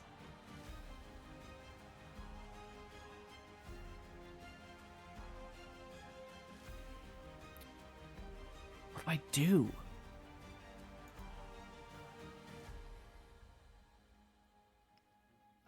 I'm so conflicted, like Rosia would be right now.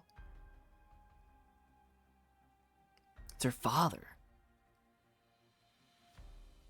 And sure, she knows her father has done some terrible things, but she still loves him deep down.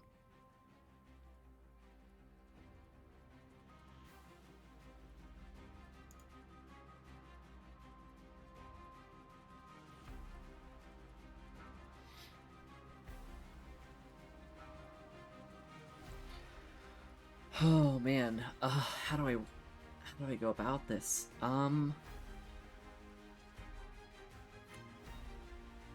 I knew this was going to be a difficult decision. Or I mean, I knew this was going to be a hard conversation to have. And I knew for a fact Clipsy was either going to take offense to Rosia for holding it back for so long, or give her an ultimatum. I mean, it makes a lot of sense, honestly, now that I think about it, that she's going to either side with either side right now.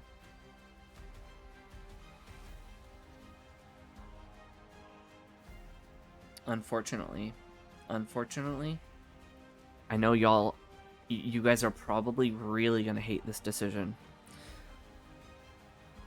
But she's going to answer with complete uncertainty. She can't make this decision. At least not right now.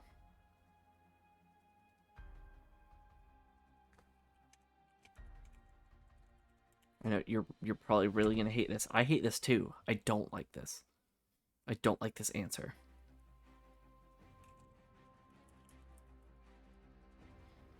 But in character, I know that she does not know, just as much as I don't know. It's too conflicting. She can't decide. I can't decide. There's no way to determine this.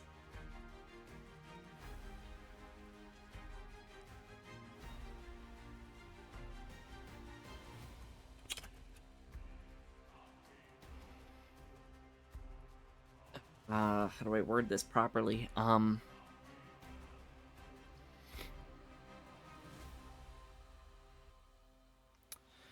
Rosie's answer is...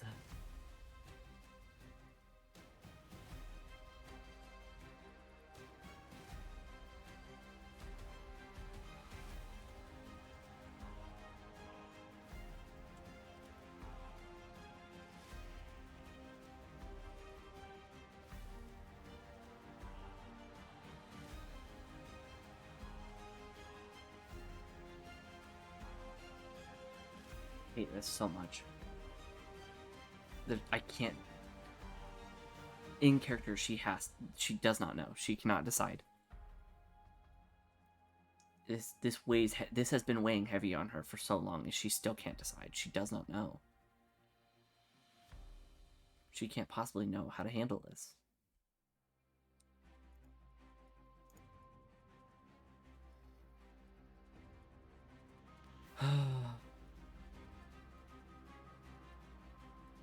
I hate that she gave. It wasn't technically an ultimatum. I mean, she's just asking, like, are you going to be able to do what needs to be done? And Rosie is just going to have to be like, I don't know. I don't know what I'm capable of. I don't know what possibilities I have.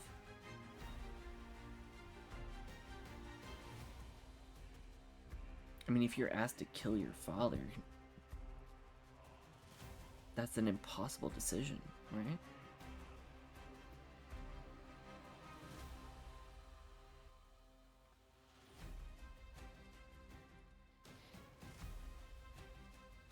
I mean, we're in like a wasteland. It's not like he can be taken to court or something. It's not like he can be like taken to jail or anything. I mean, he's not going to be held accountable for his crimes. Not in the traditional way.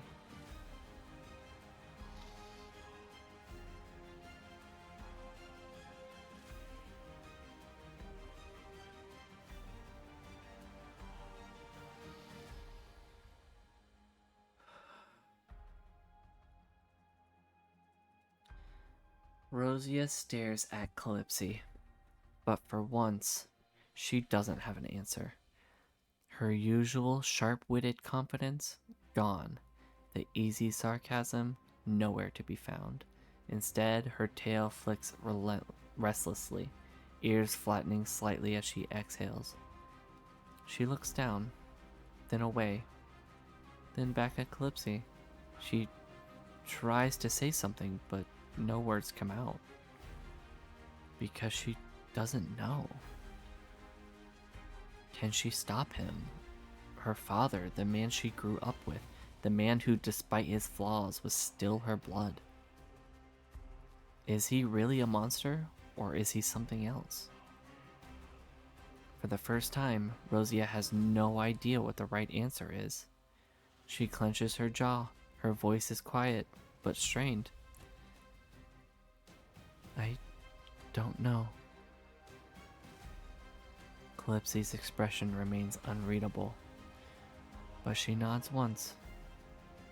All right. She doesn't push, she doesn't yell, but something in her stance shifts. Something hardens. Mollix leans against the console, crossing his arms. Then we'd better find him before that answer gets made for us. Eudora watches Rosia quietly, offering no judgment. Kira exhales, shaking her head. We're not the only ones looking for him, and after everything we just learned... She looks at them both. We might not be the first to reach him.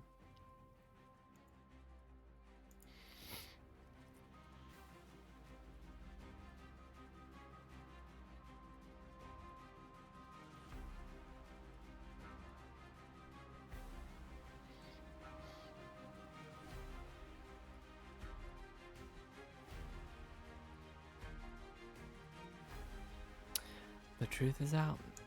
The hardest choice hasn't been made yet. Yep. Yeah. Well,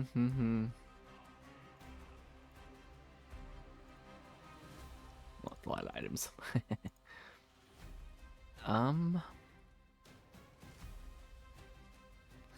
I say we... I mean... What else? What other option do we... I mean, we can...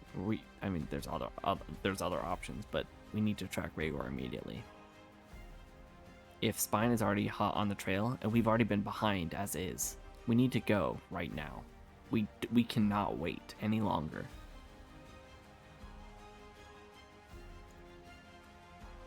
We have to go. We have to.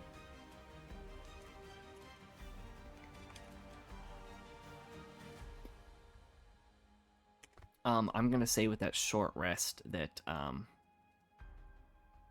most of the damage has been taken care of. Should I repair the drones too? Sure, we'll say the drones are repaired too. I mean, we only have like minor damage, so it's fine.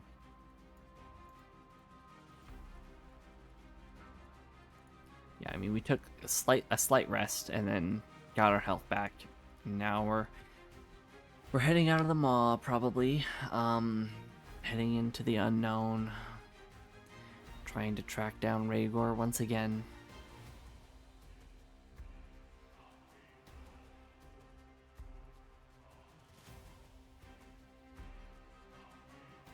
Well, that's not a great start, is it?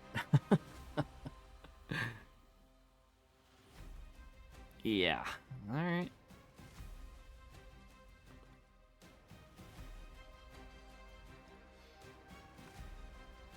Man, I need something to drink. I got anything?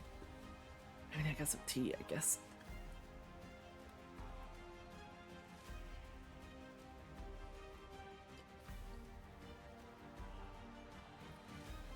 Oh man, I can't tell you though how relieved I am that everyone knows the truth now. We don't have to hide it from Clipsy anymore. That's a nice feeling. And everyone's on this. I feel like everyone's on the same page now. All of the stress and the conflict that was happening within the party in the last few episodes because of this. I feel like we've gotten a little bit closer together because we discussed our feelings basically. I mean, we had the talk that we needed to have. It was very important.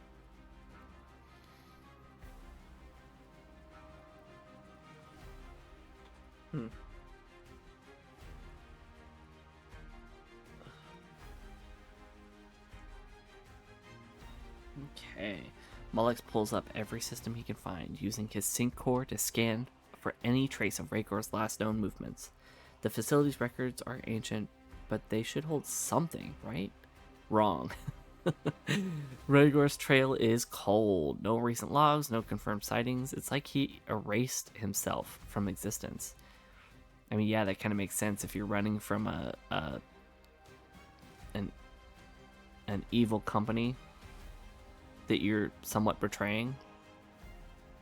Yeah, I'd say you probably want to erase yourself too. Mollix grits his teeth, shaking his head. Nothing, no trace of him in the last few decades. Whatever he did, he covered his tracks well. Calypso exhales through her nose, annoyed but not surprised. So, what? That's it? We came all this way and we got nothing. Rosia clenches her jaw, tail flicking restlessly. No. The group turns to her. She crosses her arms, thinking. He's too careful to leave obvious trails, but he's not a ghost. People don't just vanish. Her eyes narrow slightly. We need to stop thinking like we're tracking a criminal. She looks at the others. We need to think like we're hunting a war strategist. Since there's no logs or digital traces, the team has to predict where he went based on what they know. We can search old spine outposts. Rhaegar cut ties with them, but maybe they still have records of his last known location. Find someone who knew him. There's no way he lived in total isolation. Someone must have seen him. Check other rift-related sites. If he feared the rift, he may have gone somewhere built to study or contain it. A war strategist.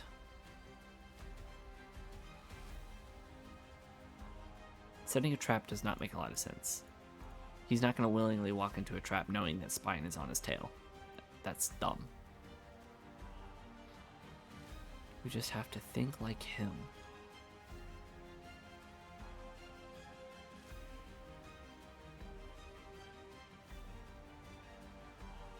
Searching old Spine outposts might be our best bet, but I don't know. I mean, sure, this is like the final outpost where Project Rift was supposed to be completed. So maybe he erased himself from this database, but maybe not others. Maybe there's a hint of where he could be in a different outpost. But that's vague. That's so vague. I mean, we could find someone who knew him, but I mean, a lot of people know him apparently. Let's see, what do we know?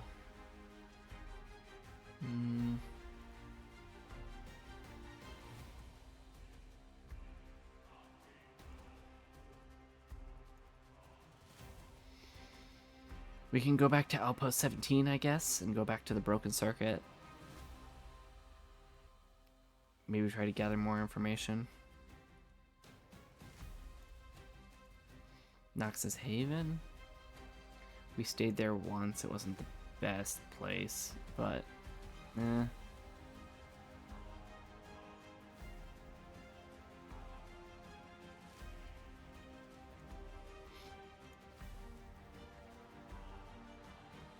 Sector 0.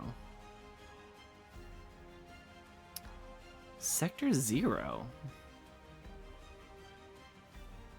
What did we find in Sector 0?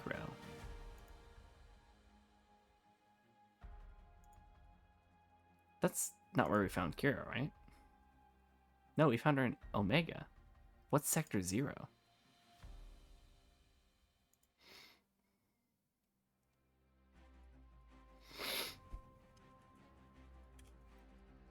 I wrote it down for some reason. Why did I write it down? It seems, if it's important.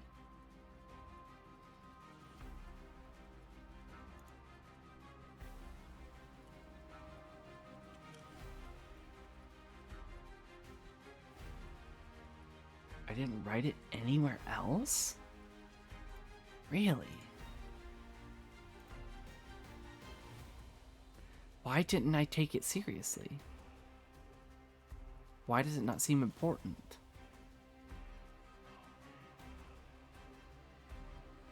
If he were to hide, he would hide somewhere that doesn't seem important.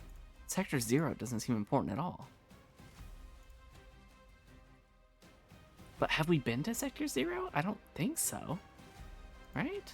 We would have, like, found something there or something. Go through my notes a little bit and look for anything that mentions Sector 0.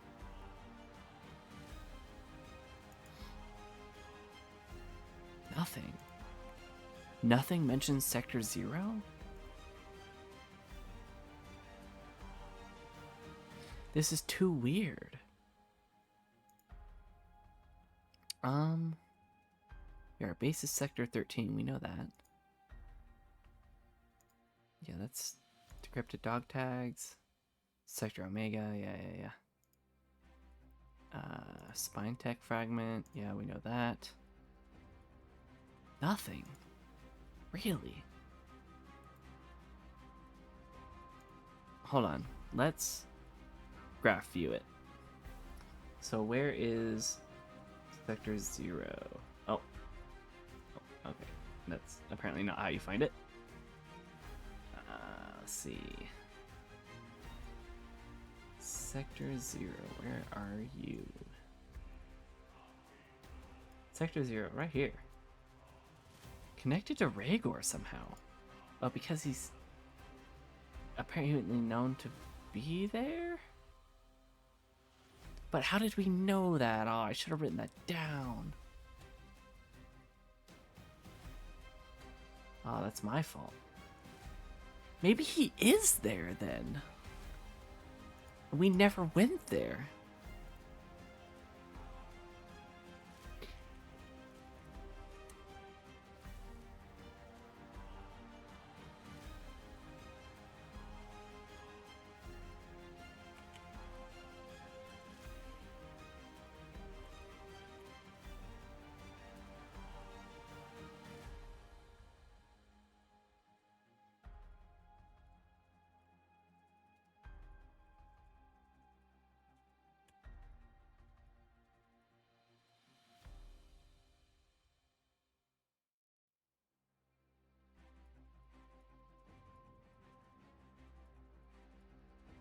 I mean, does this break immersion if we ask ChatGPT this? I mean, why did I not write down any information about Sector Zero? Did we just never decide to go there or figure it out?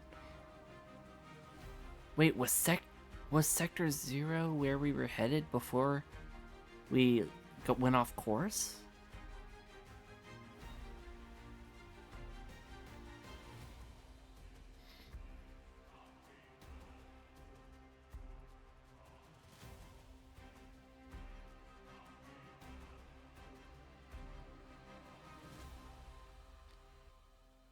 Heavily classified, erased from the record's location.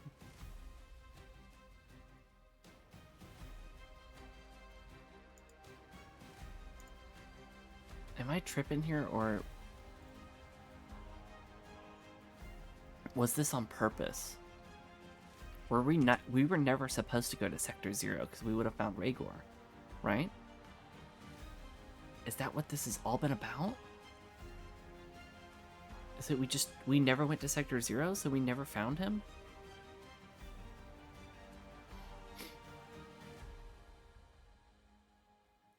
Hold on.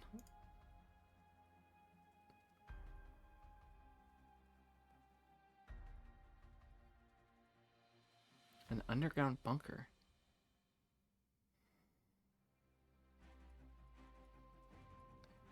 Didn't mention Sector Zero at all.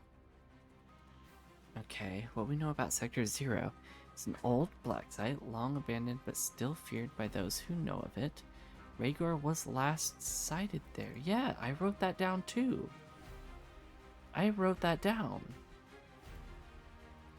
Now, I crossed it out for some reason. Why? Because we thought he was at Sector Omega, and then we thought he was at the mall. We've been running around, but we never actually checked Sector Zero. It's considered a dead zone. People don't go there, and those who do don't come back. Almost like the mall. I mean, they said that about the mall too. There's no digital records of it, meaning it was deliberately erased. If Rhaegor wasn't hiding there, he was doing something there before he vanished. Is Sector Zero where he is now? It's possible.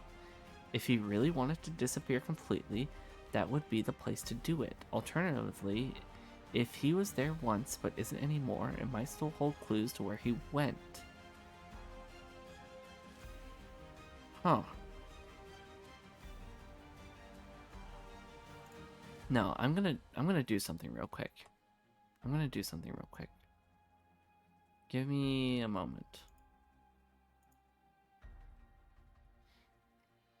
Because something doesn't feel right to me.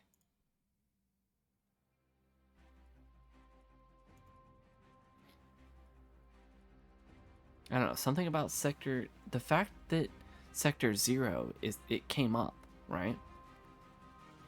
But then I dismissed it? I don't remember dismissing it. Hold on.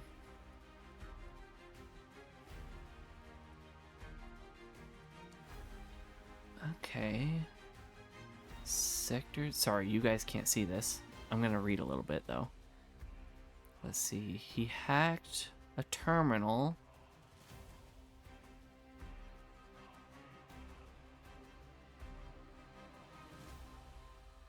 It's right after we found Kira, actually.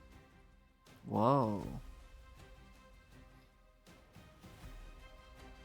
Then why did we go to the mall? Because we would have went straight from Kira to the mall.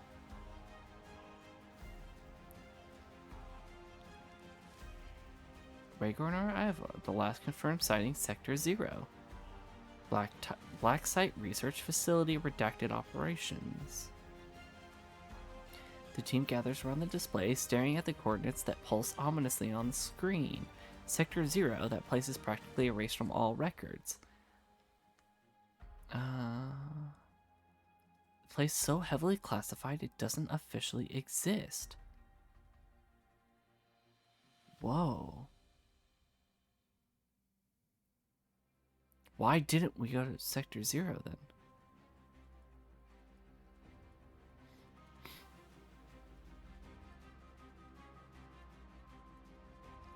Hold on, now I need to know why I didn't go to Sector 0. Okay, yeah, figuring out her armor and stuff. Right. Yeah, they did a little mock battle. Yeah.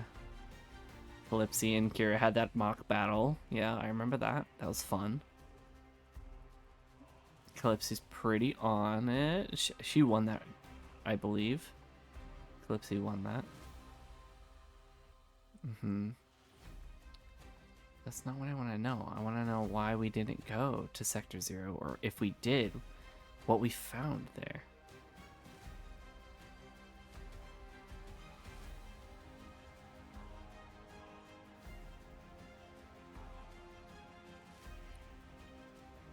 We headed out to Outpost 17. And we went in to ask questions. And we went to the weapon dealer. And we bought some stuff. Right.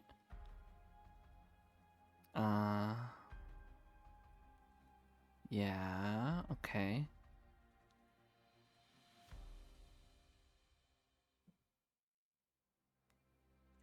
Okay, yeah, trading, yada yada.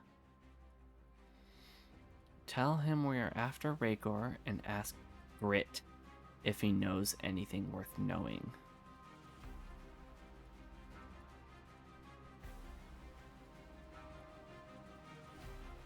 What Grit knows, Rhaegor isn't just in hiding, he's running from something big. He operates outside of Spine's immediate control, but that doesn't mean they aren't connected. The last time someone went looking for him, they never came back. His last confirmed movement wasn't Sector 0, it was somewhere called the Mall. Did he lie to me? Did he lie?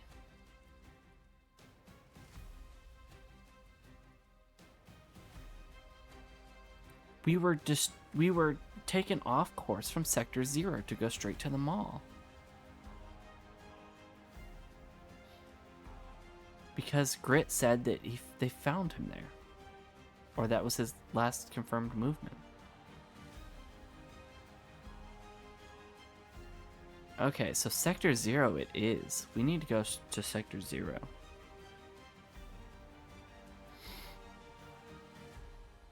I say we go immediately. I mean, if anything, we'll be up against some Spine stuff. I don't mind walking into a trap because we can destroy a trap. I mean, we might get hurt a little bit, but they don't have rift energy. Their rift stabilizer is permanently deactivated, right? So they don't really have all the power right now. If that's even how it works, I don't know. So yeah, we're gonna go there immediately. And we'll just take it full force.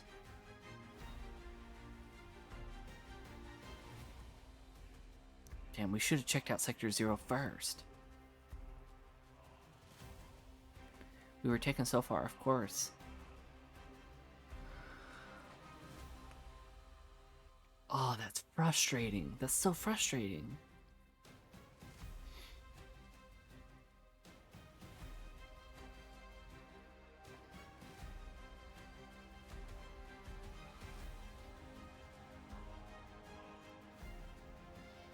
I can only imagine that Rhaegor would be at Sector 0.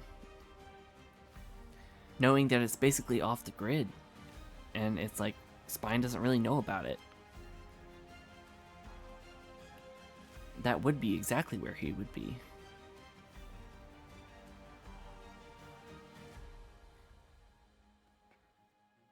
Damn, I can't believe we overlooked this. That sucks.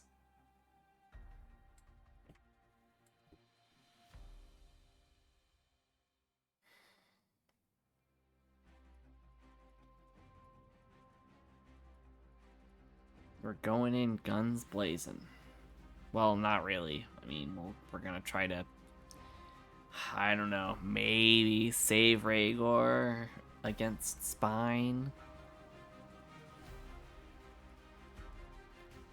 I mean, he's a really bad dude. He's done a lot of bad stuff.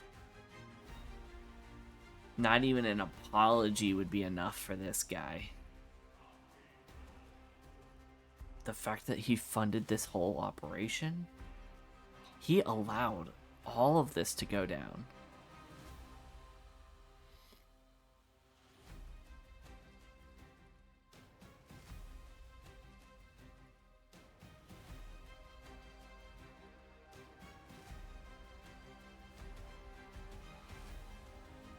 I don't know. I do not know. The team leaves the mall, setting out towards Sector 0, their last known lead on Rhaegor. The wasteland stretches endlessly, neon-lit ruins flickering in the distance as they push into uncharted territory. For hours, the road is silent, but then everything goes wrong. As they approach the perimeter of Sector 0, the sky darkens unnaturally. Their vehicle systems flicker, sensors malfunctioning one by one. Then gunfire, explosions, a full-scale ambush. A spine strike force emerges from the wreckage, dropping from camouflaged drones in the air. Spine was expecting them. We walked directly into their trap. I should have seen this coming. Heavily armed operatives in tactical armor move in from all sides. EMP rounds slam into their vehicle, forcing them to abandon it. Air support looms overhead, scanning the battlefield. Calypsy curses, diving into cover as bullets tear through the ground. Fuck, we've got company.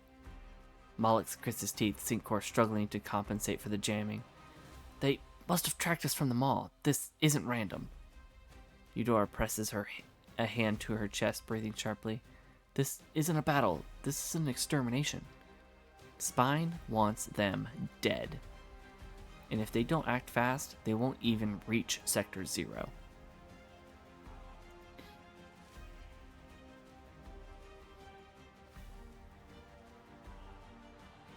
Bullets whiz past them, the ground explodes in a fire of chaos. They are outnumbered, outgunned, but they are not out of the fight. What's the move?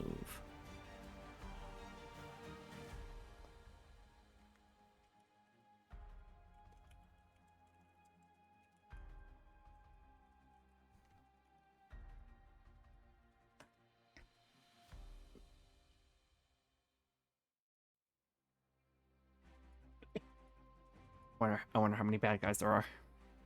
How many baddies are going to be on this initiative list?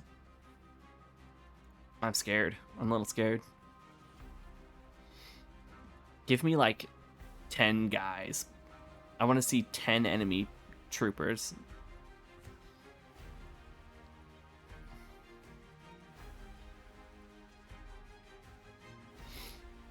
I don't really, but I kind of do at the same time. I don't know. We'll see, I guess.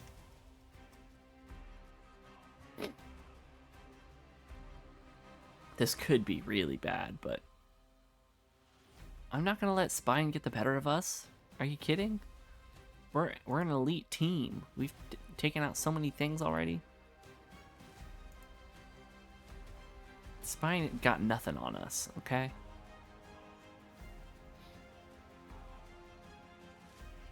I think it's trying to determine how many enemies we're about to fight right now. This isn't good. This is not good.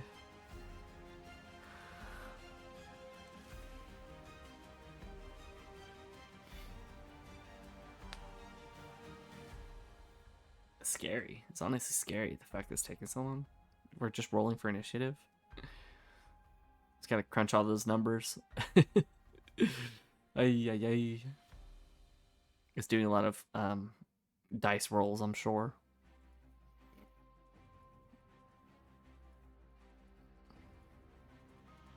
And we can't forget that we have like this medical grade biopharm injector. We have this plant-based growth serum, which is pretty cool. What does that do again?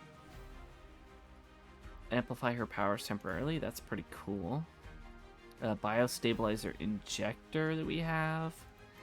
Oh man, we also have experimental combat stems.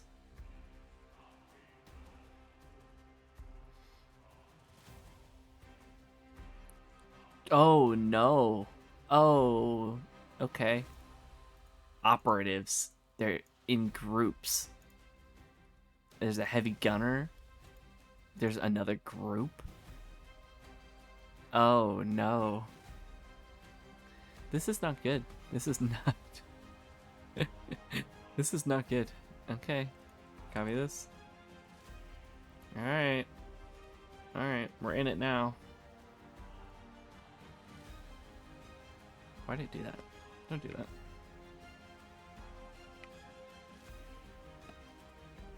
What? Why are you blue?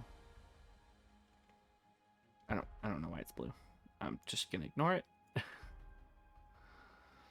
Oh, is that why it's blue?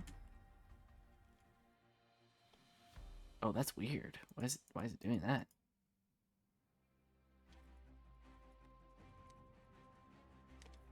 Oh, that's why. Ah.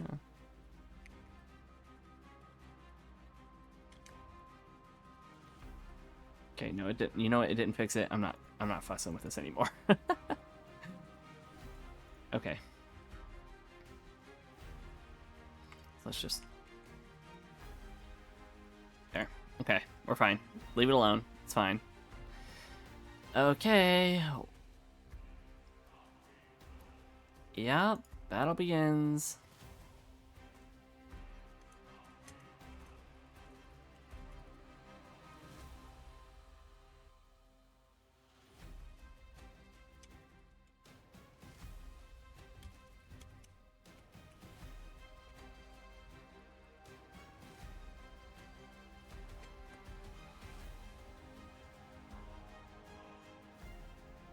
What does group 2 mean? How many people is that? Like 4? 5? Vague. It's so vague. And then the heavy gunner is gonna lay fire on us?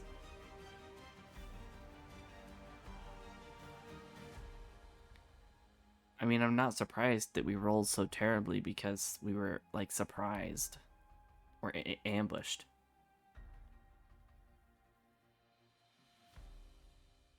I've got about 30 minutes to end this battle, so see if we can get out of it by then.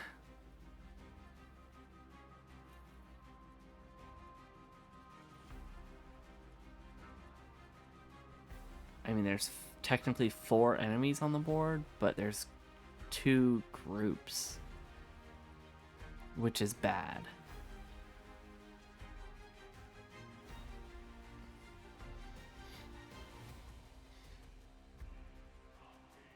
You know, I have a feeling we're going to take a lot of damage.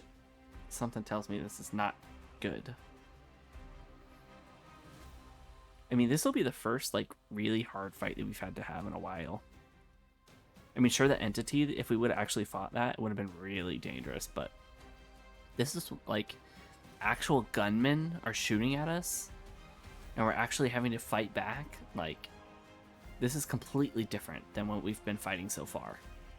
I mean, we've been fighting, like, drones and, like, security droids and stuff like that, and now we're fighting, like, spine operatives, and they're on to us now. That's crazy.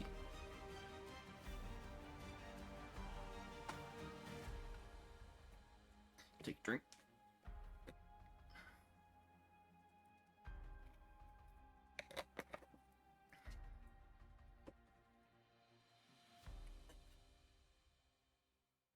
Oh man, it's really struggling for this one.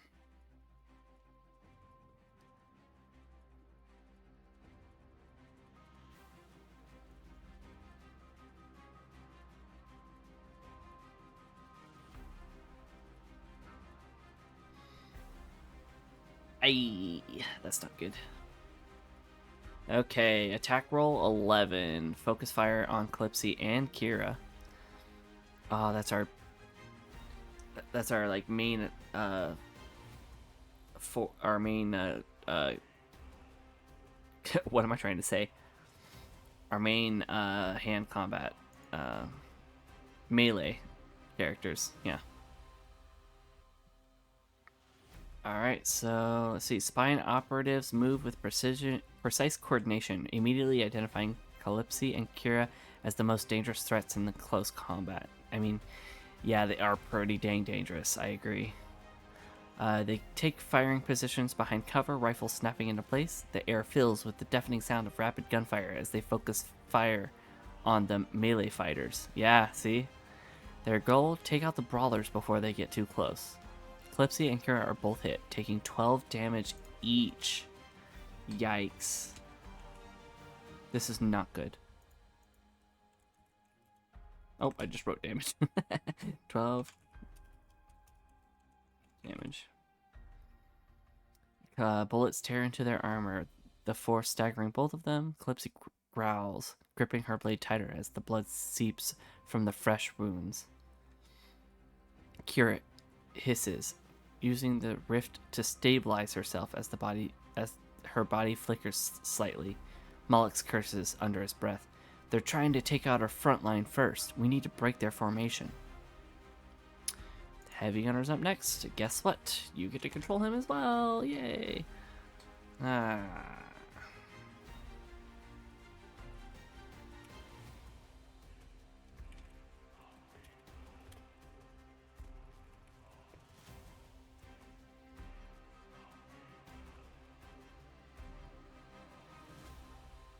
Hopefully we don't hit Kira or Calypsy again. I mean, more than likely they're going to aim for the same one, right? Or maybe he'll just lay down some suppressive fire. We don't know.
Oh, man.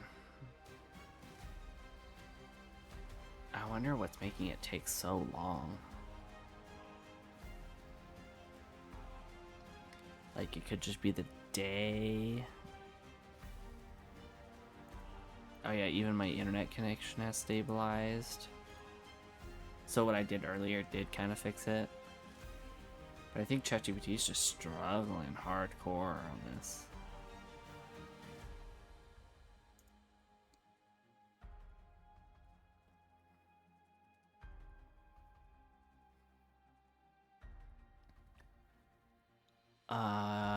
Okay, he's deploying a defensive barrier for spine forces. Yikes. He is readying his heavy weapon for the next round. The spine heavy gunner stomps forward, slamming a metallic shield generator into the ground. A translucent energy barrier expands outward, covering the spine operatives. Their cover is now reinforced, making them harder to hit.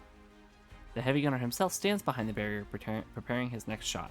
Spine operatives now have an increased defense against ranged attacks.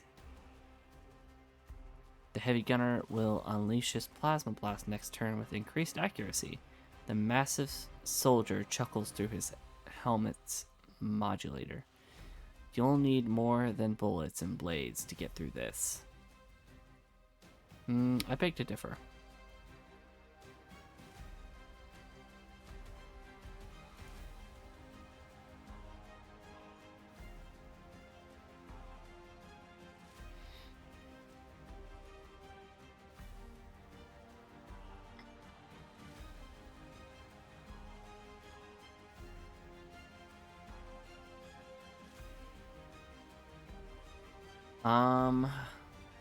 I feel like we should take down the heavy gunner.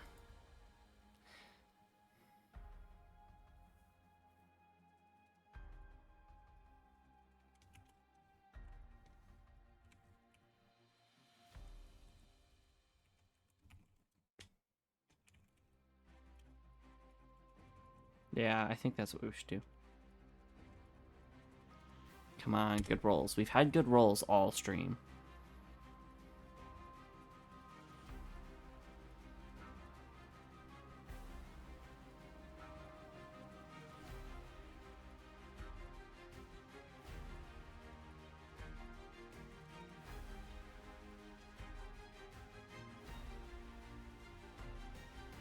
I swear to God, if we have bad rolls now, of all times, when we need them the most, I'm gonna be so upset. Like, we've been rolling good for, like, the whole stream, basically. And then all of a sudden, they're like, no, but we're not gonna roll good now. I mean, we didn't get a great...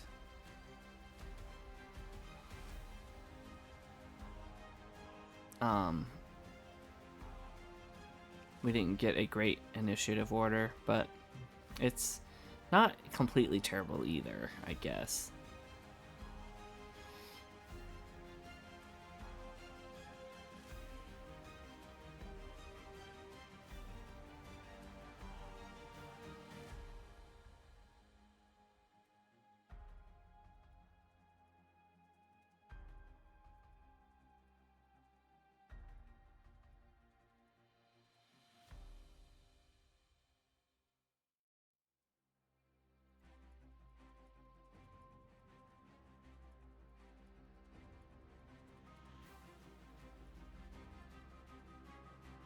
Oh my God, it's really going slow today. Dang. Okay. Alright, fantastic. Attack roll, direct hit. He takes 14 Riftblade damage. Kira blinks forward in an instant, phasing through the battlefield like a ghost. One moment she's crouched behind cover, the next she's behind the heavy gunner. Her experimental Riftblade hums with unstable energy. She drives it deep into the heavy gunner's armor plating, cutting through reinforced plating like it's paper. A surge of rift energy rips through the heavy armor, sending arcs of distortion across his body. The heavy gunner stumbles forward, armor flickering as he tries to compensate. His defensive shielding is now weakened. His movement is slower as he struggles to stabilize. Kira grins, stepping back into a defensive stance. You're not so tough up close, huh? The heavy gunner lets out a furious growl, adjusting his grip on his weapon. You'll regret that.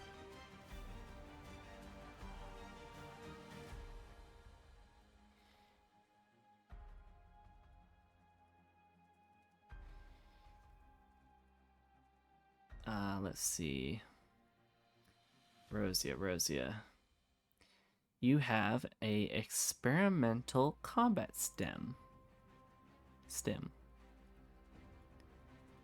Boost reflexes, grant advantage on attack rolls and dexterity saves for 1 minute.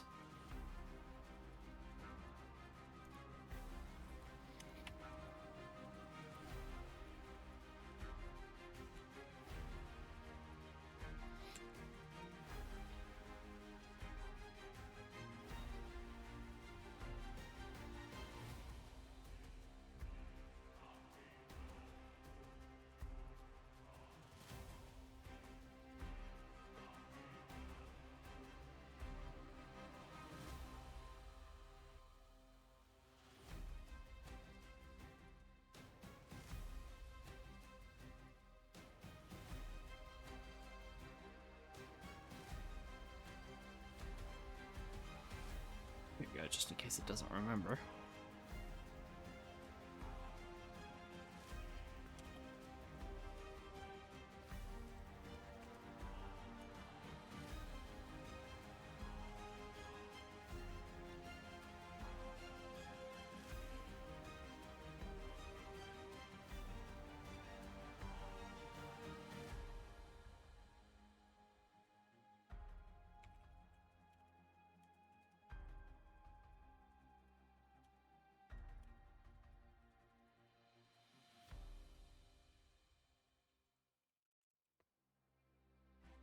I'm gonna say that they can hide the group from a specific angle. I can imagine like we're surrounded on all sides, so the spine operatives won.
It says it's 2 doses, so I'm gonna say she used one of her doses.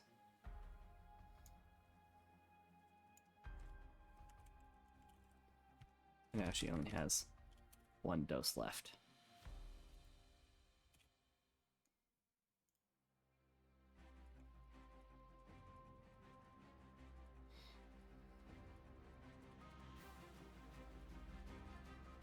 I've never used any of the items that they've given me so far, so I think this is a good idea. A very good idea.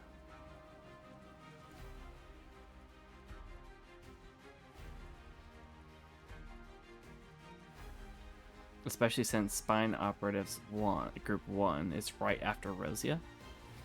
So if she puts up a shield to block Group 1, then they might have harder time trying to attack us.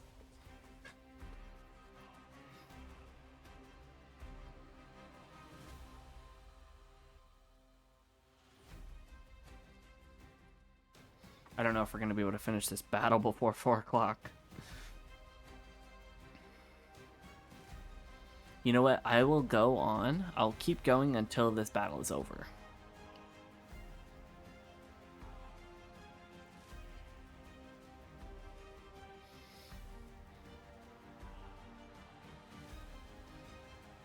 Might be a little bit longer than 4 o'clock, but hopefully not too much longer.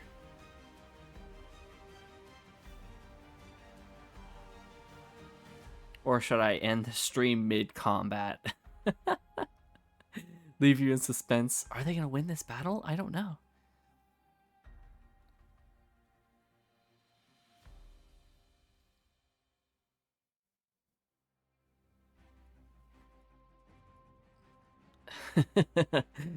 Experimental combat stim used. Rosia now has advantage on attack rolls and dexterity saves for 1 minute.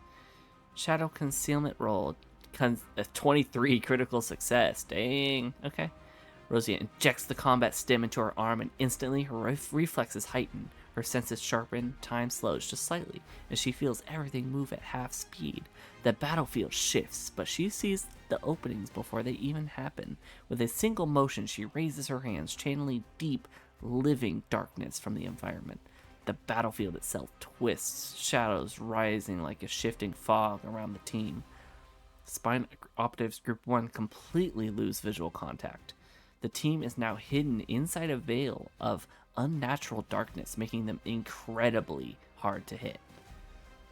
Spine Operatives Group 1 will have disadvantage on all attacks against the team until the Shadow Veil is disrupted. Combat Drone 1 is up next. wasn't given command. You decide. Alright, and while it does that, I'm gonna go to the bathroom real quick. So.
Who would have guessed?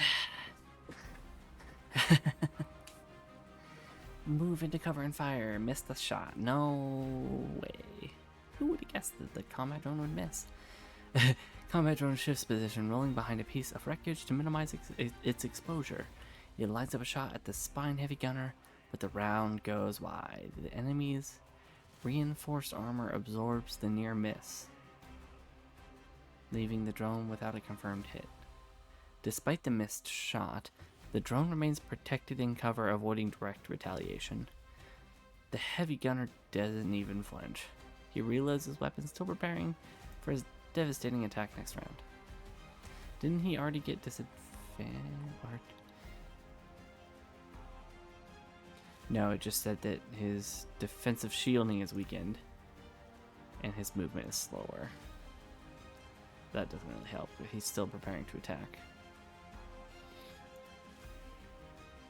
Alright, Calypsy's up next. What does she do?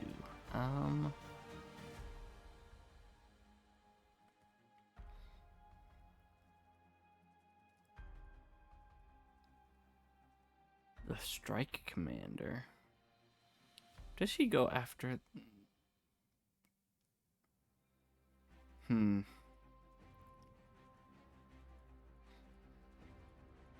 I could so try to use Hypnosis on the Strike Commander. What do you think? Think that might work? Tell him to, like, pull out?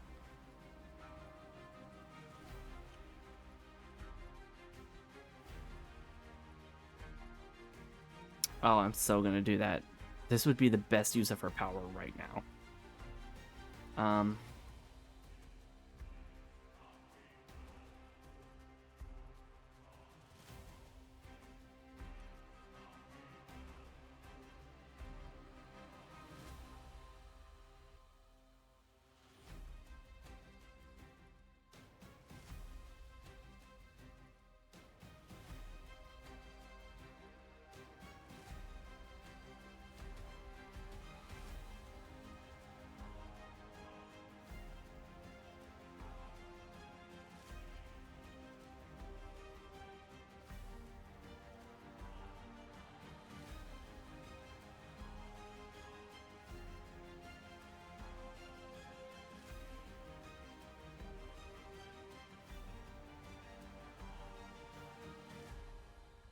Now, there's no likelihood that this will actually hit, but it's worth a shot.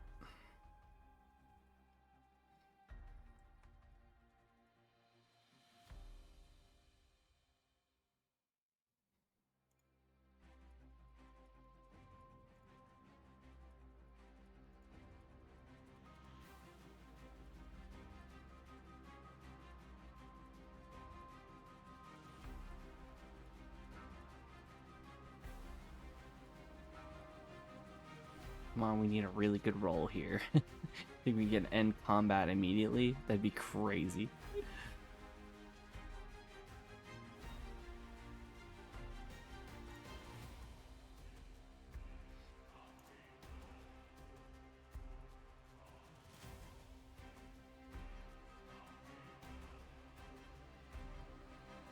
And it's cool because Mollix is up next and he can command Combat Drone 3 to strike. And it gets a bonus on the roll.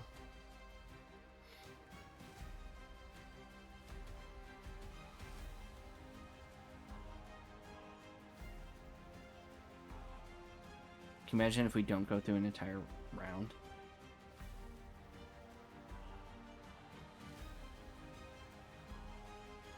Oh my god, no way. No way. Are you serious?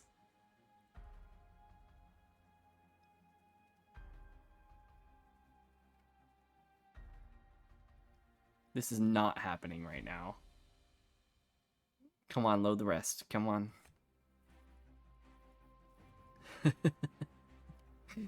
Come on, load the rest. I told you we were gonna end combat before 4 o'clock.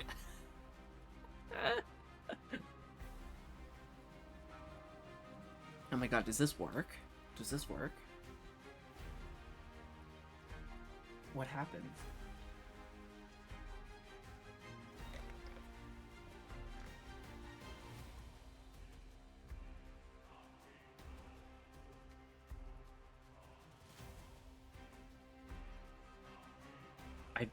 I don't think I've really used her. I haven't used her hypnosis power in combat before.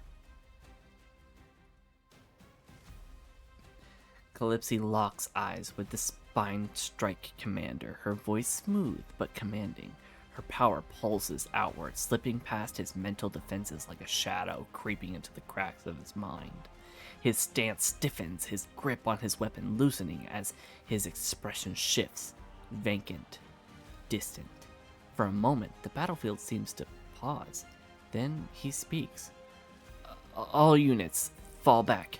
Immediate retreat. The battlefield shifts instantly. Spine operatives hesitate, glancing at their commander in confusion. The heavy gunner, still preparing to fire, lowers his weapon just slightly. Sir? One of the soldiers calls out. The strike commander doesn't blink. Mission compromised. Disengage immediately. That's an order. Spine operatives 1 and 2 begin withdrawing under orders. The heavy gunner snarls, frustrated, but follows suit. Within moments, the entire strike force begins their retreat, fading into the wasteland.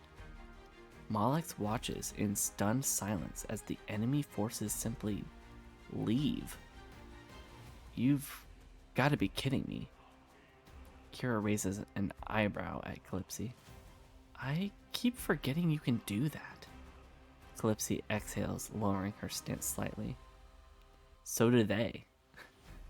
Rosia chuckles, shaking her head. That was some damn good timing. Battle over. Ambush evaded. The Spine Strike Force is gone. Their vehicle is damaged. Our vehicle is damaged but still functional. And we're alive. And now they have a direct path to Sector 0. Wow. Wow. That's not how I expected that to go. Holy cow. What did she roll? She rolled a... What? a hypnosis. She got a +5 hypnosis proficiency bonus.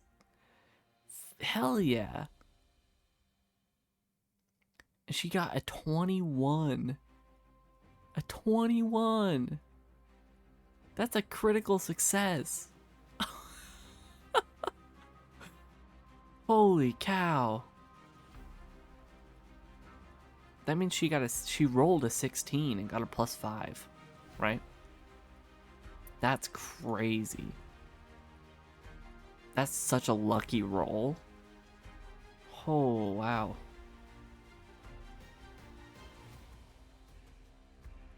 Incredible. I think that about wraps up the stream. Next stream. Oh my god, we're heading into Sector 0. That's scary.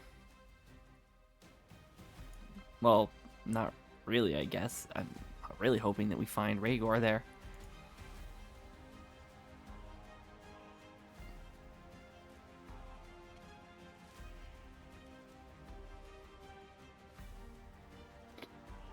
Yep, chapter 2.5 is now titled The Entity.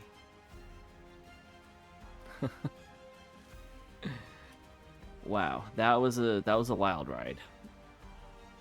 We know exactly where we need to go. We got ambushed by a whole squadron of guys, and we just told them to leave, and they left. That is insane. Oh man, can you imagine if she had gotten a worse roll? We would have just, it would have just pinged right off, and they would have been like, "Nope, we're not leaving." And we would have had to fight for a lot longer. But damn, that is great. I should use her power more often. However, it is bad for her because the transformation. Every time she uses her power, the transformation gets worse. So yeah, I'm gonna have to deal with that next stream.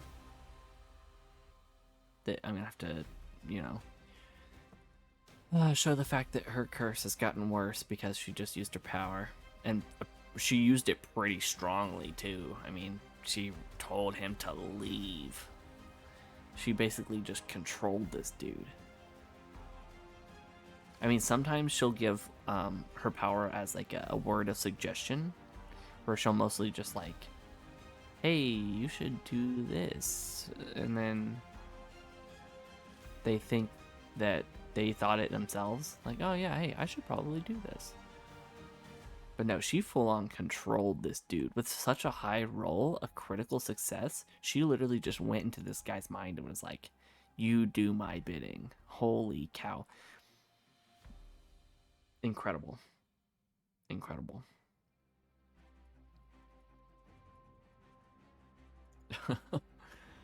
Ooh, buddy.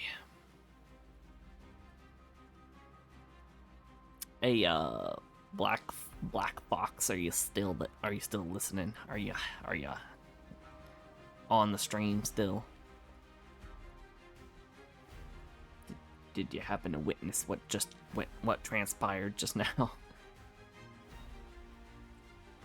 Alright, that's, my god, that went way better than I could have expected.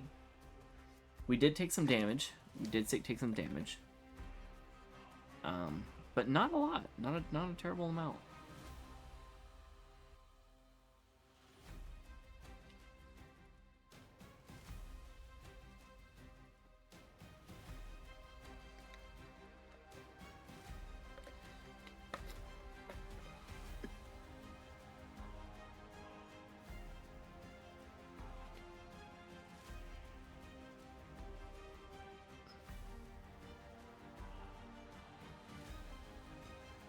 They didn't really leave anything behind either, because we didn't even take anybody out. No.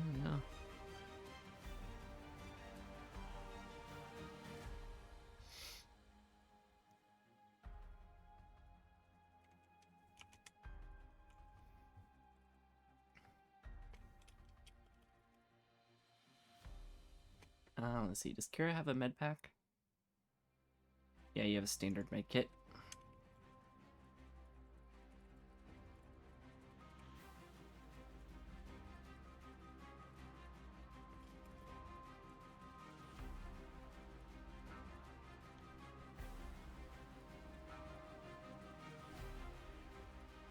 Let's see. What does she have? An advanced medical kit.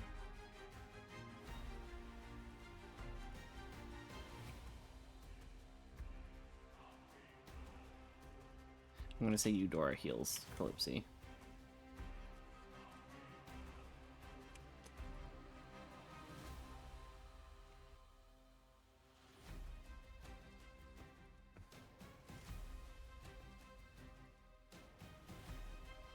And that'll be my final action for the night.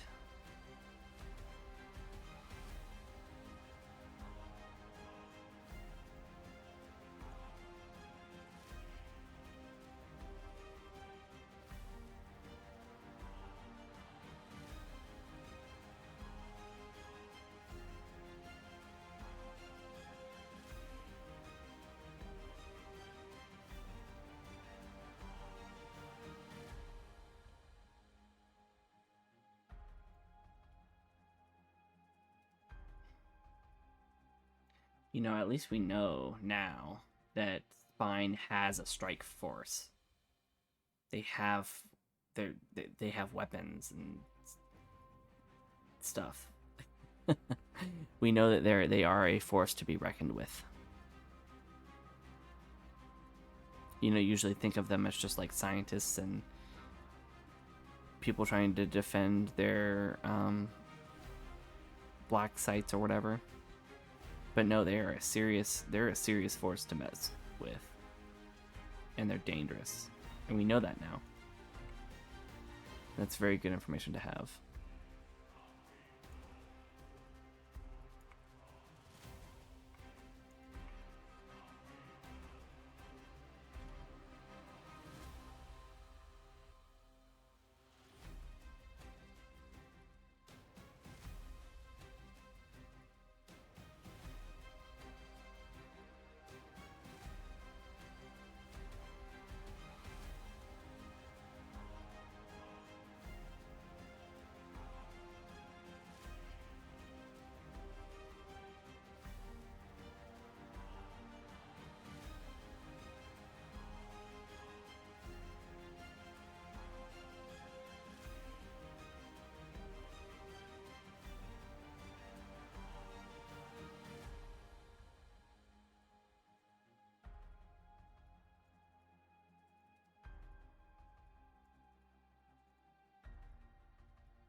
Sorry, I'm being nitpicky about my inventory.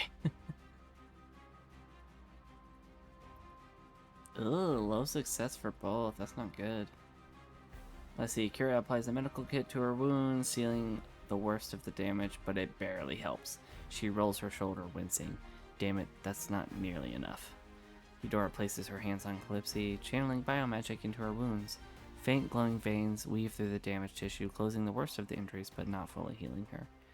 Calypsy lets out a sharp breath, shaking her head. Better than nothing, but if we get into another fight like that, I don't know if it'll last. Mollix frowns, scanning their vitals. We don't have the resources for another fight right now. We need to either rest longer or push forward carefully. Yep, alright, but we'll determine that on the next stream. Kira recovered 3, so she's down to 9. And 12, 11, 10, 9, 8. So that's pretty decent. I mean, we're not in the double digits anymore, so that's helpful. Okay. Thank you so much for watching. Tune in next week for the next episode, which will be Sector 0. Goodbye.